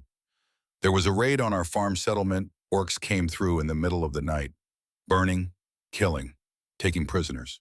When the sun came up, Sarah was gone." Kara went very still, her amber eyes locked on his face. "They never found her body." Brennan continued, his voice flat with old grief that had worn smooth from years of carrying it. "Don't know if she was killed there or taken somewhere else. Don't know if she suffered. Don't know anything except she was there when I went to sleep and gone when I woke up, and 12 years later, I still don't know what happened to my baby sister." "I'm sorry," Kara said quietly. Your people did it?" "My brother did it," Kara said, her voice hollow. "Thrak Ironhide. He led raids from 2032 through 2034. Brutal ones. He believed the only way to win the war was to make humans too terrified to fight back. He burned farms, killed civilians, took prisoners who were never seen again. He thought terror was a weapon, and he wielded it without mercy. Brennan's hands clenched into fists on the table, knuckles going white. He died in battle in 2034 summer, cut down by human soldiers during the last major offensive. By some offense, Kara continued. I inherited his caravan, his contacts, his legacy of blood and fear. I can't give you your sister back. Can't undo what Thrak did. Can't apologize enough to make the pain stop. But I can try to make sure no one else loses their Sarah. That's why I built this trade network. Power without violence, survival without slaughter. An attempt to prove we can be something other than what the war made us. You think trade routes erase raids? No, but they're better than the alternative. Better than more Thraks, more burned farms, more missing children whose families never get closure. She paused, something vulnerable crossing her face. I've led this caravan for 10 years, alone. Every decision mine, every consequence mine, every risk and reward and failure landing on my shoulders with no one to share the weight. Do you know what that's like? Leading alone? Brennan met her eyes. Yeah, I know exactly what that's like. Something shifted in the air between them, a recognition. Two people who'd chosen isolation because connection hurt too much, because loss was unbearable, because it was easier to carry everything yourself than to trust someone else and watch them fail or leave or die. The moment stretched fragile as spring ice, then shattered with a crash from outside. Both of them were on their feet instantly, Grash moving to the door with his weapon drawn before Brennan had fully processed the sound. Kara grabbed her axe from where it leaned against the wall, and Brennan snatched up the hammer he'd started carrying since becoming mediator. They ran outside into the cold night air and found chaos. Silo 2 was burning. Not the main structure, not yet, but the overflow storage area attached to the side. Flames licked up the wooden walls, fed by something that burned hot and fast, spreading with a speed that spoke of accelerant rather than accident. People were already forming bucket lines, passing water from the well in a desperate human chain. Humans and orcs working side by side, united by crisis in a way peace never managed to achieve, throwing water onto flames that seemed to laugh at the futility. Brennan grabbed a bucket and joined the line. His shoulder, still healing from the ravine rescue, screamed in protest. He ignored it. Grabbed, passed, grabbed, passed.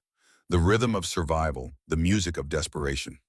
Kara appeared beside him, soot already streaking her green skin, her movements efficient and controlled, despite the chaos. Grash organized the orc warriors into a more effective pattern, shouting orders that cut through the panic. They caught it early, thank the gods, or luck, or whatever force sometimes decided to be merciful. The storage area was badly damaged but not destroyed. The grain inside was ruined by smoke and water rendered inedible, but the fire hadn't spread to the main silo. Could have been worse. Could always be worse. But it was bad enough. After the fire was out and the crowd had dispersed, Brennan examined the burn pattern with Grash and Kara, his blacksmith's eye reading the char marks like words on a page. He'd worked with fire for 20 years, understood how it moved, how it spread, how it behaved under different conditions. This started in 3 places simultaneously, he said, pointing to the scorch marks. Here, here, and here, all along the base of the wall. Could be accident, Grash rumbled, though his tone suggested he didn't believe it. No, look at the pattern. Oil-soaked rags piled against the wall.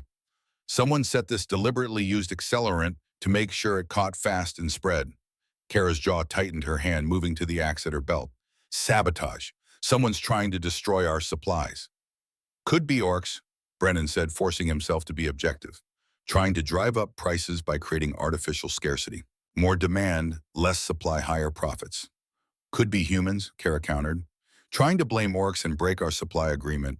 Make us look unreliable so they can justify taking control. Or it could be both, Grash said, his scarred face grim in the firelight. Someone on each side wanting the same thing. Chaos, war, a return to the old certainties of kill or be killed. They looked at each other, the possibility hanging between them, like the smoke still rising from the ruined building. We need to find out who did this, Kara said, before they strike again. And we need to do it quietly, Brennan added. If we start accusing people without proof, we'll tear the settlement apart faster than any fire. I'll increase patrols, Grash said. Double guards on all the silos. Mix teams human and orc together so neither side can act without the other seeing. It was a good plan, a smart plan, but Brennan had the sinking feeling it wouldn't be enough, that whoever was behind this was smart and patient and willing to wait for the next opportunity. The math had changed again. One storage building destroyed maybe a week's worth of grain, lost to smoke and water damage. They were down to 7 weeks of food now, and winter hadn't even started in earnest yet. The margin for error was getting thinner. The room for mistakes was shrinking, and someone was actively trying to make sure they failed. That night, Brennan couldn't sleep. He lay in his bed staring at the ceiling, listening to the wind outside, thinking about fire and sabotage and the bone amulet that hung around his neck. Finally, he gave up on sleep and went to find Kara. She was in the grain office, as he'd known she would be working by lamplight, even though it was past midnight. She looked up when he entered, unsurprised by his presence. "Can't sleep either," she asked. "Too much to think about." He sat down across from her, the bone amulet shifting against his chest. "I need to ask you something about this token you gave me." Her expression became guarded. "What about it?" "You said it was protection, that showing it to orcs would make them know I was under your care. But there's more to it, isn't there? Some meaning you didn't explain." Kara set down her pen carefully, like she was buying time to choose her words. "What makes you think that the way Grash looked at it when he first saw it, the way other orcs react when they notice it, there's weight to it beyond just protection. I can feel it even if I don't understand it." She was silent for a long moment, amber eyes studying him in the lamplight. Then she sighed, a sound like surrender. "In orc culture, that token is called a Varash Keth. It's not just protection. It's a betrothal claim." Brennan felt like he'd been hit in the chest with a hammer. "A what?" "A mark that says you're under consideration as a potential mate, that my interest is declared and my clan acknowledges it. It's the first formal step in an orc courtship, the announcement that I've chosen you as worthy of consideration." He stared at her, his mind trying to process this information and failing completely. "You're telling me I've been wearing a marriage proposal for 2 weeks. Not a proposal, a claim, a statement of intent. The actual proposal comes later if both parties agree to proceed." She leaned forward, her expression serious. "I thought you understood when I gave it to you. I thought the meaning was clear from the formality, from the weight of the gesture." "Kara, it's a piece of bone with some carved lines. How was I supposed to know it meant—" He stopped, took a breath, tried to organize his thoughts. "Why didn't you tell me?" "Because I thought it didn't matter. You were just a human I'd never see again. But then you refused the gold, which no one does. Then you took the mediator role, which was dangerous and thankless. Then you stood beside me against your own people, which was either bravery or madness. And now," she trailed off. "Now what? Now it matters. Now I need you to know what that token means, what it says to anyone who sees it. You're marked as mine, as someone I've chosen, whether you chose back or not." Brennan touched the amulet through his shirt, felt the warmth of it, the weight that suddenly made sense. "I'm not ready to call this love," he said slowly, carefully. "Don't even know if I believe in love anymore after losing Sarah. After 12 years of being alone, because alone was safer than caring. But I'm not running either. I'm not taking this off, and I'm not backing down from what we're building here. Does that count for something in your culture?" "It counts for everything," Kara said quietly, and there was something in her stories that made his chest tighten. "In orc tradition, wearing the Vorashigeth without rejection is acceptance. You've been wearing it for 2 weeks. That means I've accidentally agreed to a courtship I didn't know I was in." Essentially, yes. Brennan should have been angry, should have felt manipulated or tricked or used. But looking at Kara across the table, seeing the vulnerability beneath her armor of command, he found he couldn't summon the rage. "This is insane," he said, completely. "We barely know each other. True. We're from different species. Obviously. And we're in the middle of trying to prevent a famine while someone actively sabotages our efforts. Also accurate. So this is possibly the worst timing in the history of terrible timing. I won't argue with that assessment." They looked at each other across the table, the absurdity of the situation settling between them. Then unexpectedly, Brennan laughed. Just a short bark of sound, but real. "What?" Kara asked, a smile tugging at her lips. "I'm accidentally engaged to an orc merchant leader while trying to prevent a settlement from starving during a winter that hasn't even started yet. My life has become completely ridiculous. Welcome to my world. I've been living in ridiculous for 10 years. The moment of levity faded, replaced by something more serious, more real. "What do we do about this?" Brennan asked.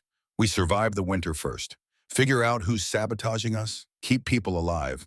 After that," she shrugged, "after that we see if this ridiculous thing might actually work. And if it doesn't, then we part as allies who tried something impossible." No hard feelings, no regrets. Deal. They shook on it, and Brennan noticed how her hand lingered in his, just a moment longer than necessary, how her thumb brushed across his scarred knuckles with something that might have been tenderness. Then Grash's voice shattered the moment, urgent and sharp. Commander, someone's hurt at Silo 4. Looks like an attack. They ran. The sabotage incidents escalated over the next week with a calculated cruelty that suggested planning rather than random violence. First was the slashed grain sacks. Brennan arrived at dawn to find 40 sacks with clean knife cuts, wheat pouring out onto the floor like a deliberate message. 2 weeks of grain lost, spoiled by contact with dirt and rat droppings. Then came the second fire attempt caught early by Maeve, who'd been passing by on her way home. Someone had piled oil-soaked wood against Silo 1 ready to light. The materials scattered and hidden when they heard her coming. Then the poisoning. Brennan was making his morning rounds when Marcus from the tavern came running, his face gray with horror. The grain, Barrel 7, you need to see. Barrel 7 sat in the corner of Silo 2, a massive container holding wheat for the next week's distribution. Brennan lifted the lid and the smell hit him immediately. Death, decay, chemical wrongness. He looked inside and his stomach turned. Dead rats, a dozen of them at least, poisoned with something toxic enough that their bodies had swollen, grotesquely contaminating everything they touched. The barrel would have been distributed tomorrow. 50 families would have eaten poison. Children would have died in agony. Brennan's vision went red with rage, so pure it was almost blinding. Who was on guard last night? He asked, his voice dangerously quiet. Brock's squad, orcs. And the night before, your people, humans. The pattern was clear and sickening. The sabotage always happened when it could be blamed on either side, when suspicion could be sown and distrust harvested. Someone was playing both ends against the middle, stirring the pot, watching it boil toward explosion. Kara arrived within minutes of being summoned, took one look at the rats, and her hand moved to her axe. Whoever did this intended murder. This isn't about destroying supplies anymore. This is about killing people and blaming the other side. We need to find them, Brennan said, before they succeed. That evening, Maeve and Brock came to the forge with news. I got my father drunk, Maeve said without preamble.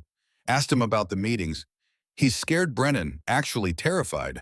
He kept saying Wade knows what he's doing and it'll all be over soon, and muttering about justice for Jacob. Who's Jacob? Brock asked. Wade's son, Brennan said. Died during the war. I don't know the full story, but it's connected to this somehow. I found out what Vorgath's been stockpiling, Brock said grimly. Weapons, old war surplus, axes, swords, some orc fire oil that burns hot enough to melt iron. He's preparing for battle, not defense. Against who? Humans, I assume. He keeps talking about teaching you a lesson, about reminding everyone that orcs are warriors, not merchants. The pieces were falling into place with awful clarity. Wade's secret meetings, Vorgath's weapons, the sabotage that targeted both sides. Someone was trying to start a war, and they were using the food crisis as the spark. I need to confront Wade, Brennan said. Find out what he's planning before it's too late. That's dangerous, Maeve warned. He's surrounded by loyalists. They won't let you just walk up and ask questions. Then I won't ask. I'll listen. 2 nights later, Brennan found himself crouched in the alley behind the rusty blade, feeling ridiculous and terrified in equal measure. Spying wasn't in his skill set. He shaped metal, not secrets. But here he was anyway, pressed against the cold wall, listening at the back window of the private room where Wade held his meetings. Maeve had created a distraction inside the tavern, playing the drunk daughter, looking for her father loud enough to cover any noise Brennan might make. It was a thin plan, barely more than improvisation, but it was all they had. Light leaked through gaps in the shutters. Voices murmured inside, too low to make out words. Brennan pressed closer to the wall, ignoring the cold seeping through his coat, straining to hear. Then a voice rose. Wade's voice, angry and clear and full of pain, so raw it hurt to hear. Don't care about the cost anymore. I want them gone. The orcs, the sympathizers, all of them. We had this settlement first. We built it with our hands, and they came in with their caravans and their weapons and took it from us piece by piece. Well, no more. We take it back. Another voice unfamiliar to Brennan. The supplies are ready. 2 barrels of oil, high quality, enough to burn the main silos to ash. We set the fires during the new moon, darkest night of the month. Blame it on orc raiders. The chaos will drive them out. Brennan's blood turned to ice in his veins. When? Wade asked. 3 nights from now. New moon. We gather at midnight, set the fires simultaneously at all 4 silos. By dawn, there'll be nothing but ashes. Without grain stores, the orcs can't stay through winter. They'll have to leave or starve. Either way, we win. And Ashford, he's made his choice, sides with them instead of us. That makes him a traitor. He can burn with the rest or he can leave with them. I don't care which. Wade was quiet for a moment, then Jacob would have been 29 next month, would have had a family by now, maybe grandchildren for me to spoil. But he's dead because of them, because of Kara's brother leading that raid. She needs to know what loss feels like, needs to suffer the way I've suffered every day for 12 years. Brennan's hand found the bone amulet around his neck without conscious thought. The warmth of it grounded him, kept him from doing something stupid, like kicking in the door and confronting them immediately. He needed to warn Kara, needed to prepare defenses, needed to stop this before Iron Peak burned. He moved away from the window, carefully staying low, staying quiet. Made it to the end of the alley before a hand clamped on his shoulder. Brennan's spun fist already swinging, stopped an inch from Maeve's face. "It's me," she hissed. "Did you hear? Enough. We need to go. Now." They ran through dark streets, their breath fogging and the cold boots crunching on frost-covered ground. The grain office was lit, Kara working late as always. She looked up when they burst in, immediately reading urgency in their faces. "What happened?" "Wade's planning to burn the silos." Brennan said the words tumbling out. 3 nights from now. New moon. He's got oil, got men, got a plan to blame it on orc raiders and drive you out in the chaos. Kara stood slowly, her movements controlled, but Brennan could see the fury building beneath the surface. "You're certain?" "I heard him, heard the whole plan. They're going to burn everything, Kara, all 4 silos. Everyone starves, human and orc alike. But Wade doesn't care. This isn't about survival anymore. It's about revenge." "Revenge for what?" "For his son Jacob, who died in a raid led by your brother Thrak." Kara's face went very still, color draining from her green skin. "When 2034, summer, right before the war ended." "That was Thrak's last campaign," Kara said, her voice hollow. "He pushed deep into human territory, burned everything, killed anyone who resisted. I inherited the caravan 3 months later when he fell in battle." She looked at Brennan, something like horror in her amber eyes. "Wade's son died because of my brother, and now he wants me to pay for Thrak's sins." "We have 3 days," Brennan said. "We need a plan." Grash stepped forward from his corner, his scarred face grim. "We fortify the silos, post guards, prepare for attack." "That won't be enough," Kara said. "If Wade brings enough men, if they're determined enough, they'll overwhelm any defense we can mount. We need something else." "We need allies," Maeve said. "People willing to stand with you when Wade makes his move." "How many people in this settlement would choose peace over revenge?" Broke asked. "If it came to picking sides, how many would stand with us?" The question hung in the air like smoke. "Not many," Brennan admitted. "Maybe a dozen humans who've benefited from the fair rationing. Same number of orcs who are tired of the old guard veterans." 24 people against however many Wade can rally, Kara said. "Those are terrible odds." "They're better than 0, Maeve said. "And we're not just fighters. We're symbols. Humans and orcs standing together." "That means something." "It means we'll be targets," Grash rumbled, "for being traitors to our own kind." "We're already targets," Brock pointed out, "for being together, for believing different. Might as well be targets for something that matters." Brennan looked at these young people, willing to risk everything for a chance at peace. Felt the walls he'd built around his heart developing more cracks, letting in light he'd blocked out for 12 years. "All right," he said. "We have 3 days. We gather everyone willing to stand with us. We prepare defenses. We move critical supplies to backup locations. And when Wade comes, we show him that some things are worth fighting for," Kara finished, "even if the fight costs us everything." The next 3 days blurred into frantic preparation. Brennan and Kara became a command center, coordinating defenses, recruiting allies, moving grain to hidden locations outside the silos. Maeve and Brock worked as liaisons, reaching out quietly to those who might be sympathetic, finding the cracks in the settlement's tribal loyalty. They found 12 humans willing to stand with them. Farmers mostly. People who'd benefited from the fair rationing, who'd watched their children eat because Brennan had refused to play favorites. People who were tired of old men fighting old wars at the expense of the living. Brock brought 15 orc warriors, not many from Kara's main force since they were bound by chain of command, but young ones. Ones who'd grown up in the post-war years, who'd never known anything but uneasy peace, who didn't carry their parents' hate like inheritance. 27 people total, Against Wade and however many he could rally. Against Vorgath and his hardliners. Against an entire settlement that was choosing sides based on species instead of sense. Terrible odds. The only odds they had. On the second night as they worked late reinforcing the silo doors with iron bars Brennan had forged, Kara stopped suddenly. "There's something else you should know," she said. "About the Vorashakith. About what it means for my people to see a human wearing it." "What about it?" "Some will see it as betrayal, as proof that I've abandoned orc interests for human affection.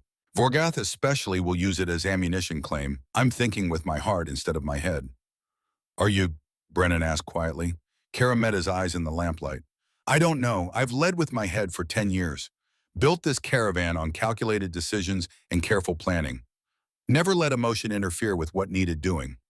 But with you," she paused, searching for words. "With you, I'm not sure anymore. Not sure where strategy ends and something else begins." "Is that bad?" "I don't know. Ask me after winter, after we survive this, after we see if ridiculous might actually work." They stood there in the cold warehouse, surrounded by grain and ledgers and the weight of impossible choices, and something passed between them that didn't need words. Understanding, maybe.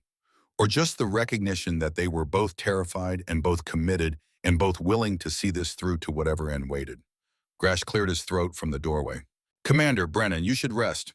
Tomorrow will be hard enough without exhaustion making it worse." "You're right," Kara said, but she didn't move and neither did Brennan. "Commander," Grash said again, more insistent. "I know, old friend, I know." Finally, they separated, Kara to her quarters in the caravan camp, Brennan to his cold forge, both lying awake staring at ceilings, thinking about what morning would bring. On the third day, the day before the planned attack, Vorgath made his move. Brennan was at the silos when Brock came running out of breath and bleeding from a cut on his arm.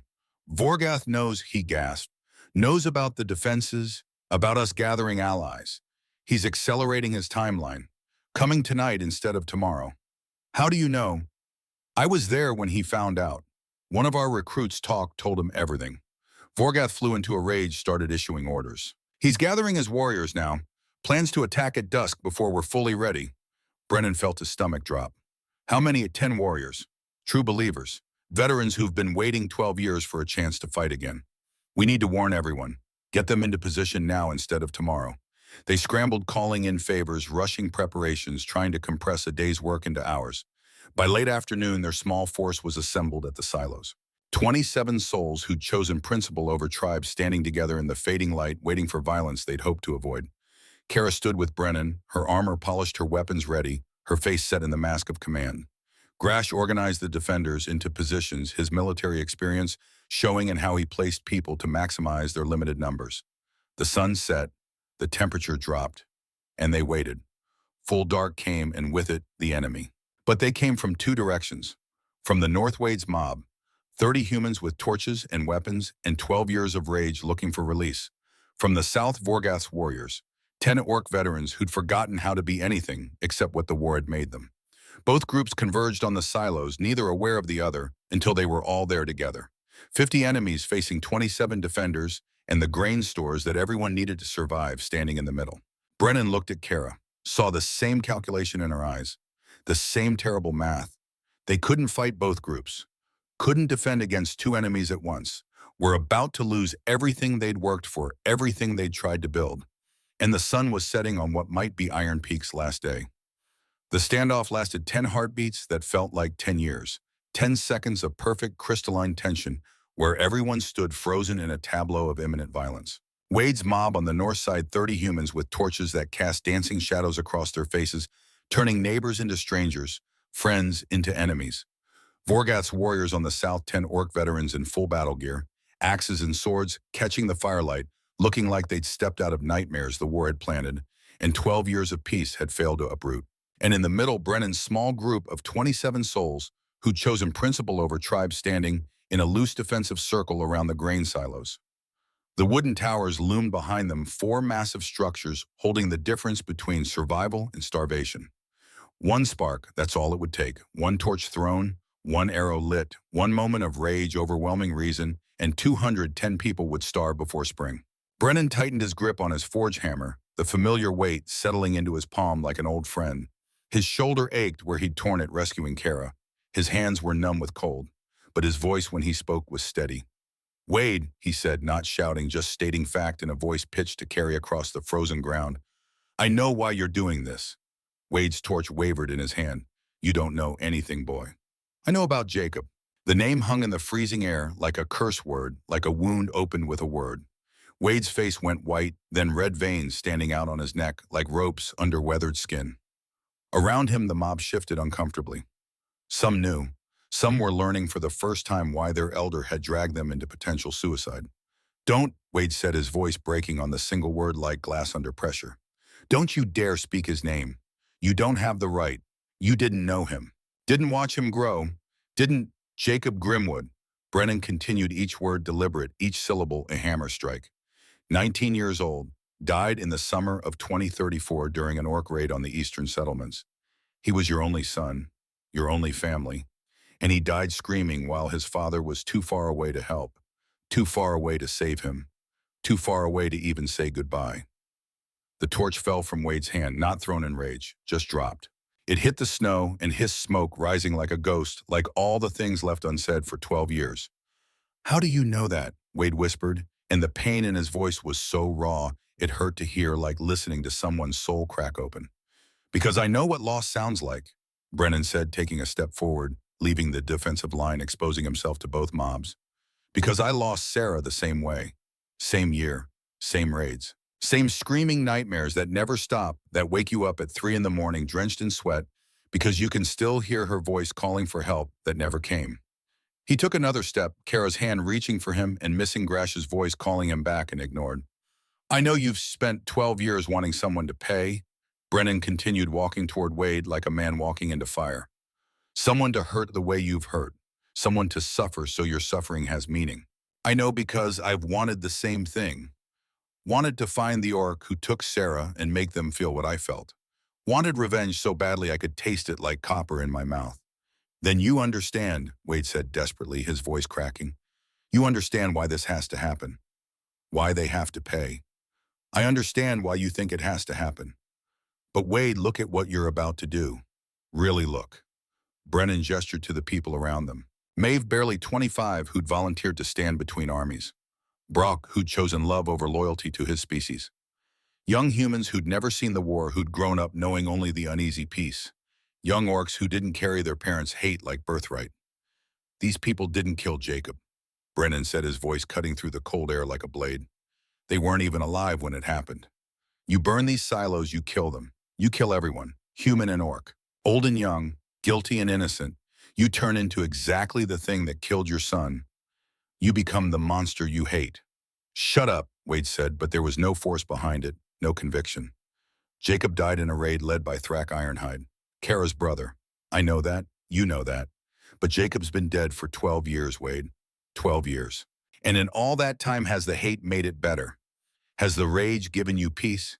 Has planning this revenge brought Jacob back, or just kept you trapped in the worst moment of your life? Wade's knees buckled. He caught himself on the man beside him, but barely, his entire body shaking with something that might have been rage or might have been grief, so old it had calcified into bone.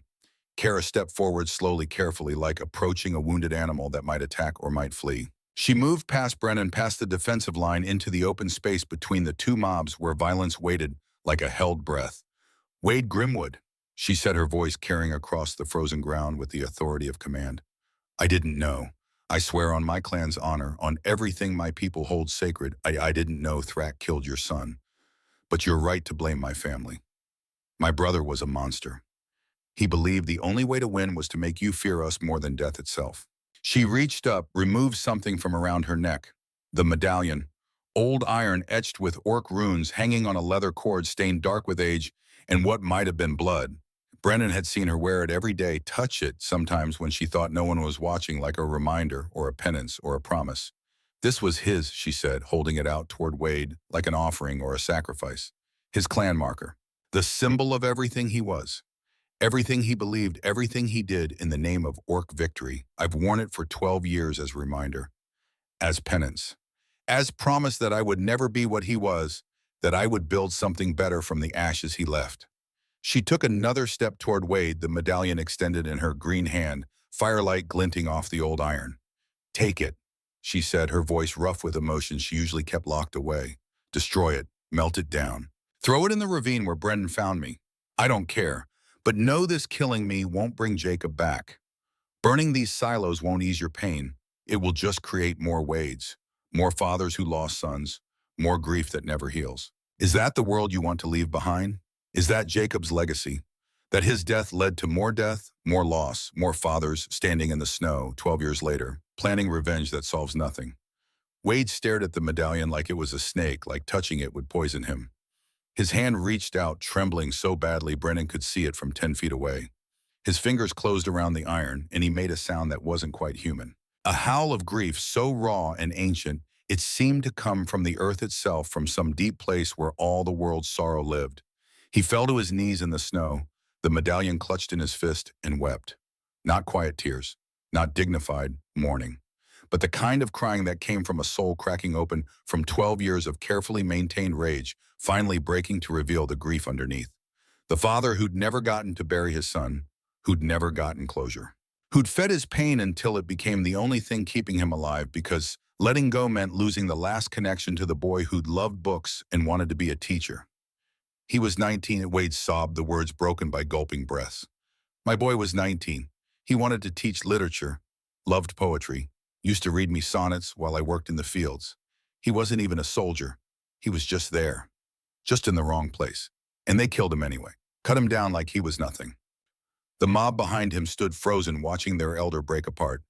I held his body, Wade continued, tears freezing on his weathered cheeks, turning to ice as they fell. I held him, and he was so cold, so broken. I couldn't even recognize his face. My own son, and I couldn't recognize him. I had to identify him by the scar on his hand from when he'd cut himself whittling as a child. That's all I had left, a scar on a cold hand attached to a body that used to be my boy. Kara knelt in the snow beside him, this orc merchant leader, this woman of power and authority, kneeling in front of the man who'd tried to destroy her. I'm sorry, she said simply, and the words carried weight that apologies rarely had. For your son, for your pain, for my brother's crimes, I can't fix it, can't undo it, can't apologize enough to make the wound stop bleeding. But I can promise you that no other father will lose a son because of me. That's why I built the trade routes. That's why I'm here. That's why I've spent 10 years trying to prove we can be something other than what the war made us. Wade looked at her through tears, seeing not green skin and tusks, but another person carrying another unbearable weight. I can't, he whispered. I can't just let go. The hate is all I have left of him. If I let go of the rage, what do I have? What's left? You have his memory, Brennan said, kneeling on Wade's other side, ignoring the cold seeping through his pants. You have the 19 years you got with him. You have the choice to make his death mean something other than more death. You have the chance to be the father he'd be proud of instead of the one his death created. For a long moment, the only sound was Wade's ragged breathing and the crackle of dying torches in the snow. Then from the back of the human mob, a woman's voice. Wade, please. An older woman pushed through the crowd, gray-haired, wrapped in a threadbare shawl against the cold, her face carved with lines of her own grief. She approached slowly like walking through water, and Brennan recognized her from the village. Sarah Mercer, widow, lost her husband Thomas in the same raid that took Jacob. My husband died that night too, she said, her voice carrying in the cold air. Thomas and Jacob were friends. They died together trying to protect the children. And I've spent 12 years being angry too, being hateful, wanting someone to pay for taking him from me. She stopped beside Wade, looked down at him with eyes that had cried themselves dry years ago. But I'm tired, Wade, so tired of carrying this poison. It's killing me from the inside, turning me into something Thomas wouldn't recognize. And I think if we do this, if we burn the silos and start another war, Thomas and Jacob died for nothing. They died trying to protect people, not trying to kill them. Wade's hand opened. The medallion fell into the snow, old iron against fresh white, symbol of everything he'd wanted to destroy. I don't know how, he said, the words barely audible. I don't know how to let go. One choice at a time, Brennan said gently, the way you'd talk to someone on the edge of a cliff. Starting now, starting here. You stand down, you send your people home. You let us survive this winter. And tomorrow you make the next choice. And the day after that, another. Until one day it's not a choice anymore. It's just who you are. Wade's shoulders shook. His weathered hands clenched and unclenched in the snow. The entire settlement seemed to hold its breath, waiting to see which way the moment would break. Then he nodded, just once, barely perceptible, but real. He stood slowly like a man twice his age, his joints protesting, his body moving like it weighed 1,000 pounds. Turned to face his mob, his people, the humans who'd followed him to the edge of violence. "Go home," he said, his voice hoarse but clear. "Everyone, it's over." Murmurs rippled through the crowd. Confusion, relief, some anger from those who'd wanted violence, who'd built themselves up for battle, and now had nowhere to put the adrenaline. "That's it," someone shouted. "We just let them win. Let the orcs keep controlling our food." "Nobody wins," Wade said, turning to face the voice. "Nobody loses. We survive. Together, or we die. Separately. Those are the choices. I'm choosing survival. Anyone who wants to choose different can leave Iron Peak tonight and find out how long they last alone in winter." The challenge hung in the air. No one moved to leave. Slowly, reluctantly, the mob began to disperse. Torches dropped in the snow, hissing and dying, weapons lowered. People trudging back toward the settlement proper. Some glancing back like they couldn't quite believe what had just happened. Others walking with shoulders slumped in relief or disappointment. Wade stood there as they left alone in the snow, the medallion at his feet like an anchor he'd finally cut loose. Sarah Mercer touched his arm gently. "Come on, old friend, let's go home." They walked away together, two people who'd lost everything learning to carry it differently. Brennan exhaled, feeling tension drain from his shoulders. They'd done it. They'd stopped the mob without bloodshed. They'd broken through to Wade. How touching. Vorgath's voice cut through the moment like an axe through bone, cold and mocking and utterly without mercy. The orc extremist stepped forward, and Brennan got his first good look at the veteran who wanted war. Vorgath was massive, even by orc standards, 7.5 feet of muscle and scars, and barely contained violence. His skin was dark green, almost black in places, crisscrossed with white scar tissue that told stories of 100 battles. His eyes were pale yellow, cold as winter sunlight, and they held no compassion, no doubt, no room for anything except the certainty of his own righteousness. He wore armor from the war, dented and scarred, but maintained with obsessive care, and carried a war axe that looked like it had been forged specifically to kill humans efficiently. "The old human weeps for his dead son," Vorgath said, contempt dripping from every word like poison. "And Kara the weak kneels in the dirt to comfort him. Pathetic, both of you. Absolutely pathetic." Kara stood, her hand moving to the axe at her belt, her posture shifting from grief to combat readiness in a heartbeat. "Vorgath, you're outnumbered and outmatched. Wade's people are gone. You have 10 warriors. I have 15 plus these humans willing to fight. Stand down before you get yourself and your followers killed for nothing." Vorgath laughed, a harsh grating sound like metal scraping stone. "You think numbers matter? You think these soft humans and softer orcs who've forgotten their strength could stop warriors who remember what it means to be orc? We are conquerors, Kara. We take what we want and destroy what we don't. Your brother Thrak knew that. He understood." "Thrak was a monster who died for his monstrosity," Kara said flatly. "His way led to war, to death on both sides, to loss that still echoes 12 years later. I've spent a decade building something better." "You've spent a decade betraying everything he fought for," Vorgath roared, his voice carrying across the frozen ground like thunder. "We were winning. We controlled the trade routes. We had them on the run. And then the peace came, and you surrendered everything Thrak had built with his blood. Everything he'd bled for. You traded warrior pride for merchant coin. You bowed to humans when you should have been breaking them." "Thrak's way led to his death, in the death of thousands," Kara shot back. "I'm alive. My caravan is alive. The orcs who follow me eat and sleep warm, and don't wake up wondering if today is the day they die in some pointless battle. That's not weakness. That's wisdom." "It's cowardice." Vorgath's axe came up, pointing at Kara like an accusation. "You shame his memory. You shame our people. You shame everyone who died believing we would build an orc empire instead of becoming servants to human mercy." Grash moved from his position, placing himself between Vorgath and Kara, a wall of scarred muscle and unwavering loyalty. "That's enough, Vorgath. You're speaking to your commander. Show respect or face consequences." "She's no commander of mine," Vorgath spat. "She's a traitor who wears orc skin but thinks with a human heart. Look at her wearing that human's betrothal mark around her neck. She's given herself to him, given orc honor to a human blacksmith, given everything our people fought for to the enemy. He turned to address his warriors, 10 veterans who stood ready behind him, their faces set in the hard lines of men who'd found purpose in violence and never learned to let it go. "We don't need permission," Vorgath said to them. "We don't need numbers. We are warriors. We'll burn these silos, drive out the humans, and take back what's ours. If Kara won't lead us to victory, we'll achieve it without her. For Thrak, for the fallen, for the Orc Empire that should have been." He raised his weapon high, and his warriors echoed the gesture, axes and swords glinting in the firelight. "Now," Vorgath shouted, "for Orc glory," he charged. His warriors followed, war cries tearing from their throats, weapons raised, moving with the brutal efficiency of soldiers who'd trained together for years. They weren't just angry civilians with torches. They were battle-hardened killers who knew exactly how to fight and exactly how to kill. Brennan's group shifted into defensive positions, the mixed force of humans and orcs forming a hasty line between the charging warriors and the grain silos. Maeve and Brock flanked Brennan, weapons ready, fear visible in their eyes but standing their ground anyway. The young fighters, humans and orcs who'd never wanted to be warriors, grabbed whatever weapons they had and prepared for violence they'd hoped to avoid.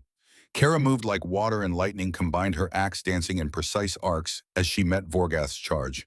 Steel rang on steel, the sound sharp and clear in the cold air. She was faster than the veteran, more technically skilled. Her movements, economy, and grace where his were power and rage. But Vorgath had something she didn't, the complete willingness to kill without hesitation. His axe found gaps in her defense, struck blows that she barely deflected, forced her backwards step by step.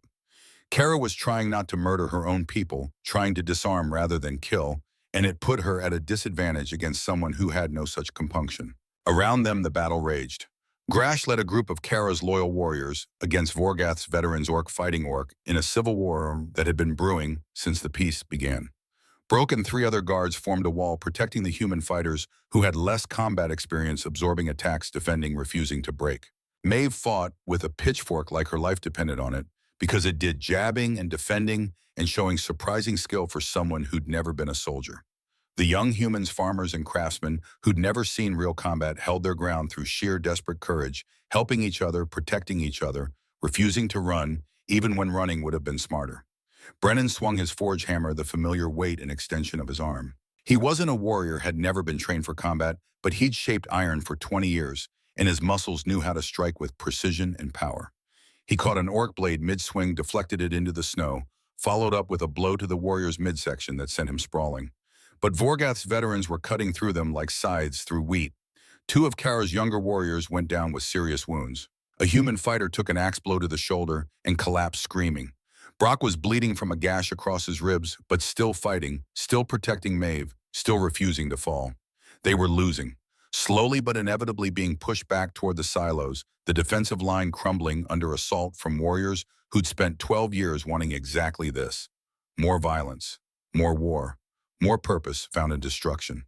Vorgath broke through Kara's guard with a brutal overhead strike. Vorgath raised his axe for the killing. Vorgath raised his axe for the killing, strike murder in his yellow eyes. 12 years of resentment focused into one blow that would end Kara's life and everything she'd built. Grash hit him like a battering ram. The big orc tackled Vorgath away from Kara, both of them going down in a tangle of limbs and armor and furious struggle. They rolled in the snow, grappling, each trying to get leverage on the other. Grash was larger, but Vorgath was faster, more vicious, willing to use every dirty trick learned in 100 battles. "Commander," Grash bellowed, his voice carrying over the sounds of combat. "The silos warriors broke through." Brennan's head snapped up, saw what Grash had seen through the chaos. 3 of Vorgath's warriors had disengaged from the main fight, were running toward the silos, carrying torches, carrying the oil Vorgath had stockpiled. They were going to burn it all. Brennan ran, his legs pumped through snow, his lungs burned with cold air, his shoulders screamed where old injuries tore open again. But he ran because stopping wasn't an option, because letting them reach those silos meant everyone died, because sometimes you ran toward danger instead of away, and hoped speed was enough. He caught the first warrior at Silo 1's door, swung his hammer in a desperate arc, connected with the orc's knee with a crack like breaking wood. The warrior went down, howling, torch spinning away into the snow where it hissed and died. The second warrior turned, bringing his axe around in a swing meant to decapitate. Brennan ducked under it, came up inside the orc's guard, drove the hammer into his solar plexus with all the strength 20 years of forge work had built. The warrior folded, gasping for air, his weapon falling from slack fingers. The third had reached Silo Two's wall, had the oil, was pouring it against the wooden planks in a dark stream that smelled like death and burning. Reaching for his torch with hands that shook with eagerness or cold, or the terrible anticipation of finally getting to do the thing he'd been dreaming about for 12 years. Brennan threw the hammer. It wasn't a throwing weapon, wasn't balanced for it, wasn't designed for anything except striking metal on an anvil. But Brennan had shaped iron since he was 16, had developed aim. Most men never achieved knew exactly how to make the weight travel. The hammer flew true. It hit the warrior in the temple with a sound like a bell being struck, like the universe ringing with the note of impact. The orc dropped instantly unconscious before he hit the ground, the torch falling from his hand. The torch rolled toward the oil-soaked wall flames, bright and eager, and seconds away from igniting everything. Brennan dove, grabbed the torch barehanded, felt his palms sear with agony as wood and fire met flesh, smelled his own skin burning, but held on anyway because the alternative was watching 210 people starve. He threw it as far as his screaming muscles could manage, out into the snow where it landed and hissed and died. He collapsed against the silo wall, cradling his burned hand, breathing in ragged gasps that hurt his lungs. The pain was extraordinary white-hot agony radiating up his arm and into his shoulder and through his entire body. But the silo was safe, the grain was safe, the settlement's survival was safe. For now, behind him, the sounds of fighting continued, steel on steel, screams of pain and rage, the terrible music of combat.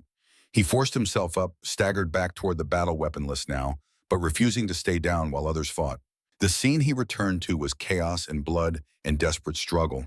Kara was on her feet again, one hand pressed to her bleeding side, the other wielding her axe with grim determination despite the wound.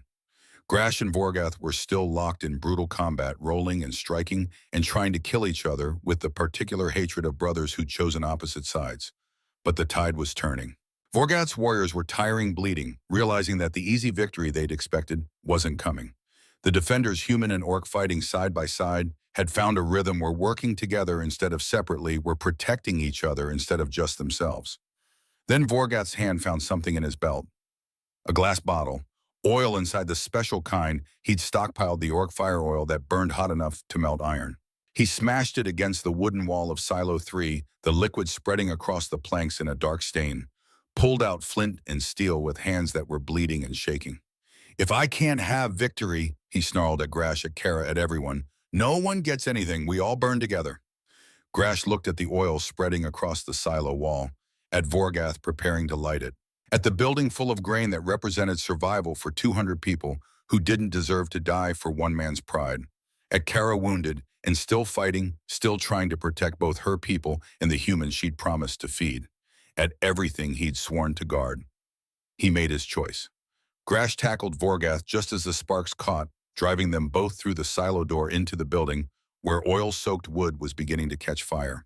Smoke billowed.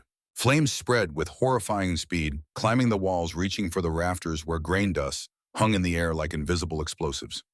Vorgath tried to pull away, but Grash held him, wrapped his massive arms around the extremist, and refused to let go, even as the heat intensified, even as the smoke choked, even as the building groaned with the sound of support beams beginning to fail. "No!" Kara screamed, running toward the silo, her wounded side forgotten, in the horror of watching her most loyal warrior choose death. "Grash, no, get out. That's an order." Brennan caught her, held her back as the flames roared higher, as the heat became too intense to approach, as the doorway filled with smoke and fire, and the terrible certainty of what was happening inside. Through the flames, through the smoke, Grash's voice, loud, clear, speaking in Orcish first, then Common, so everyone could understand. "Vorash, Commander, the Orc word for unbreakable, for eternal bond, for loyalty beyond death. Keep them safe, both sides. That's my last order to you." Kara translated through her tears, her voice breaking on every word. "Unbreakable bond, Commander. Keep them safe." Then quieter words meant just for Vorgath, but carrying in the sudden silence, as everyone stopped fighting to watch, "You wanted to die a warrior. Congratulations. We both get that wish. But you're not dying alone. I'll make sure of that." The silo collapsed. Wooden beams fell inward with a sound like the world ending, crushing everything beneath. Flames roared up into the night sky, consuming timber and grain, and two orcs who'd chosen opposite paths. One who'd wanted war, one who'd wanted peace. Both dead now. Both ashes. Both gone. The remaining extremist warriors saw their leader die, saw the silo burn, saw that their violent revolution had ended in fire and failure. They broke, dropped weapons, ran, disappeared into the forest on the settlement's edge, leaderless and defeated, and probably not stopping until they were far from Iron Peak and the consequences of choices made in rage. The battle was over. Brennan's people stood amid the carnage, bleeding and burned and traumatized, but alive. 6 wounded seriously enough to need immediate medical attention, 3 with broken bones. Brennan's hand was ruined, the palm already blistering grotesquely. Kara's side needed stitches immediately or she'd bleed out. Brock could barely stand from blood loss but was still upright, still holding Maeve's hand. And one entire silo was burning, the flames too intense to fight, too hot to approach, a pillar of smoke rising into the night sky like a funeral pyre for everything they tried to build. Maeve and Brock organized the wounded, got them moving toward the medical station, where the settlement's doctor and orc healer would have to work together or watch people die. The young fighters, humans and orcs, who'd never wanted to be warriors, helped each other, walk supporting, carrying, becoming something new in the process of surviving something terrible. Kara stood watching the fire consume what had been Grash's tomb, and Vorgath's tears cutting tracks through the soot and blood on her face. Her hand still pressed to her bleeding side, the wound serious but not immediately fatal if she got help soon. "He saved us," she said quietly, her voice raw with grief and smoke inhalation. "Saved everyone. Both sides, and I couldn't save him." He knew what he was doing, Brennan said, his own voice rough. He wanted to put a hand on her shoulder, but his burned palm made the gesture impossible. He made the choice, same as we all did, same as Wade, same as those kids who stood with us. He chose what mattered more than his life. It's not fair. No, it's not, but nothing about this is fair. War isn't fair. Peace isn't fair. Survival isn't fair. We just do the best we can and hope it's enough. Around them, the settlement woke to the aftermath. People emerged from homes, saw the smoke came running. Wade arrived, his face gray with shock and something that might have been regret, and immediately started organizing bucket brigades, even though the fire in Silo 3 was already too far gone to save. By dawn, the fire had burned itself out, leaving a blackened skeleton where a building had been. 1 silo destroyed completely, 3 saved. The math had changed again, and not in their favor. 20% of their remaining grain supplies turned to ash and smoke. 6 weeks of food instead of 8. Still facing 16 weeks of winter with reserves that wouldn't last. Still not enough. Still facing starvation. But alive. Still here. Still fighting. That evening, after the wounded had been tended and the dead counted, miraculously only Grash and Vorgath, though several were injured badly enough that survival wasn't guaranteed, an emergency council convened in the meeting hall. Every seat filled, standing room only. The entire settlement packed in to hear what happened next, what came after violence had failed to solve their problems. Brennan stood before them, his hand wrapped in bandages soaked through with blood and fluid from the burns, his body aching from a dozen impacts he didn't remember receiving. Kara beside him, stitched and bound, pale from blood loss but standing. Wade beside them both, the 3 of them forming an unlikely trinity of leadership. The hall was silent as Brennan began. "We lost Silo 3 last night, lost the grain it contained. We're down to 6 weeks of food, and winter shows no signs of being merciful. The math still doesn't work. We're still facing starvation unless something changes." Murmurs rippled through the crowd, fear and anger, and the particular desperation of people who'd hoped the violence would solve things and were learning it had only made them worse. "But," Brennan continued, his voice cutting through the noise, "we also proved something last night. Proved that humans and orcs can stand together when it matters. That we can defend each other instead of attacking. That we can be something other than what the war made us." He paused, let that sink in. Grash Kara's head sentinel died last night, stopping Vorgath from burning everything. He could have run, could have saved himself. Instead, he chose to save all of us, human and orc. Young and old, guilty and innocent. He died so we could have a chance at survival, and I'll be damned if I let his sacrifice be for nothing.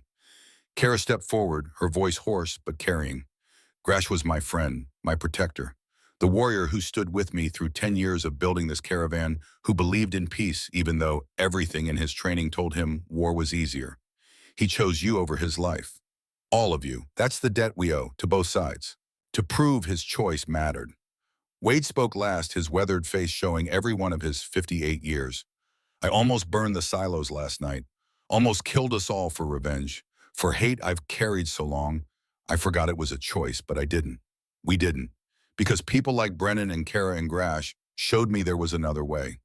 showed me Jacob wouldn't have wanted his death to cause more death. He looked out at the crowd, at faces he'd known for decades, at people who'd followed him to the edge of violence and back. "I'm proposing we make the peace council permanent," he said. "Was humans, 6 orcs rotating leadership. Equal power, equal voice. We govern together or not at all. We make decisions together or we make none. We survive together or we die separately." The vote was still close, 18-4, 14 against, but it passed. The Peace Council was established that night with Wade and Kara as the first co-chairs and Brennan as permanent mediator, with the authority to break ties when the council deadlocked. It wasn't perfect. It wasn't even good. But it was better than burning. The weeks that followed were brutal in ways that had nothing to do with violence and everything to do with slow grinding survival. The 6 weeks of grain became 5 as they discovered more spoilage from smoke damage. Became 4.5 when a storage error cost them 3 days of supplies. The rationing got deeper. Meals became smaller. People got thinner. The elderly weakened. The very young struggled. Every morning brought the question of who would wake up and who wouldn't, who had the strength to keep going, and who'd finally reach their limit. But the hunting party's mixed teams of humans and orcs working together brought in more game than anyone expected. Deer and elk from the mountains, small game from the forests, fish from the half-frozen streams. Not enough to replace the grain, but enough to supplement, to keep people from the worst of starvation. Trade caravans arrived from neighboring settlements, word having spread about Iron Peak's integrated council. They brought grain bought with promises of future trade, with agreements to share the Peace Council model, with the understanding that what happened here mattered beyond just 210 souls. It was still hard, still desperate, still a daily struggle, but they made it. Winter lasted 23 weeks that year, 1 week shorter than the worst projections, but still longer than they'd hoped. When spring finally came in late March, when the snow melted and the first green shoots appeared, Iron Peak had lost 11 people, 4 elderly who'd given their rations to younger family members and quietly weakened until they slept and didn't wake. 3 infants who hadn't had the strength to survive on reduced nutrition. 2 adults from accidents during the desperate hunting expeditions. 1 young orc from infection after a wound from the battle turned septic. 1 human from simple exhaustion, their body giving out after months of doing too much on too little. 11 lives, 11 funerals, 11 graves dug in ground that had finally thawed enough to accept bodies. But 199 survived. Against mathematics that said they shouldn't, against odds that said they couldn't. They survived because they chose to, because they worked together, because they refused to let the worst parts of their history determine their future. 2 months after winter ended, on the first warm day, when flowers bloomed and the world smelled like possibility, Brennan and Kara stood before the settlement and spoke vows that blended human and orc traditions into something entirely new. Wade officiated, speaking words that acknowledged both cultures, both histories, both futures. The ceremony culminated at Brennan's expanded forge, now called the Unity Forge, where they heated iron together and shaped it in tandem, hammering in rhythm until 2 rings emerged, still warm from the fire. 1 ring had Brennan's name in human script and Kara's in orcish runes. The other had the reverse. They slipped them on each other's fingers, still warm, and spoke the vows. Brennan's were simple. "I choose you, not for debt, not for politics, not for what you represent, but because you've shown me that walls can come down without the world ending. Because you've taught me that isolation is safety, but also death. Because with you, I'm learning to be alive again, instead of just surviving."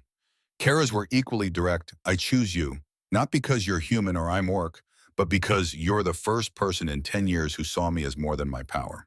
Because you taught me that strength isn't just in conquest, but in choosing peace when war would be easier. Because with you, I've learned that the strongest bonds are forged in fire, and we've been through enough fire to make ours unbreakable."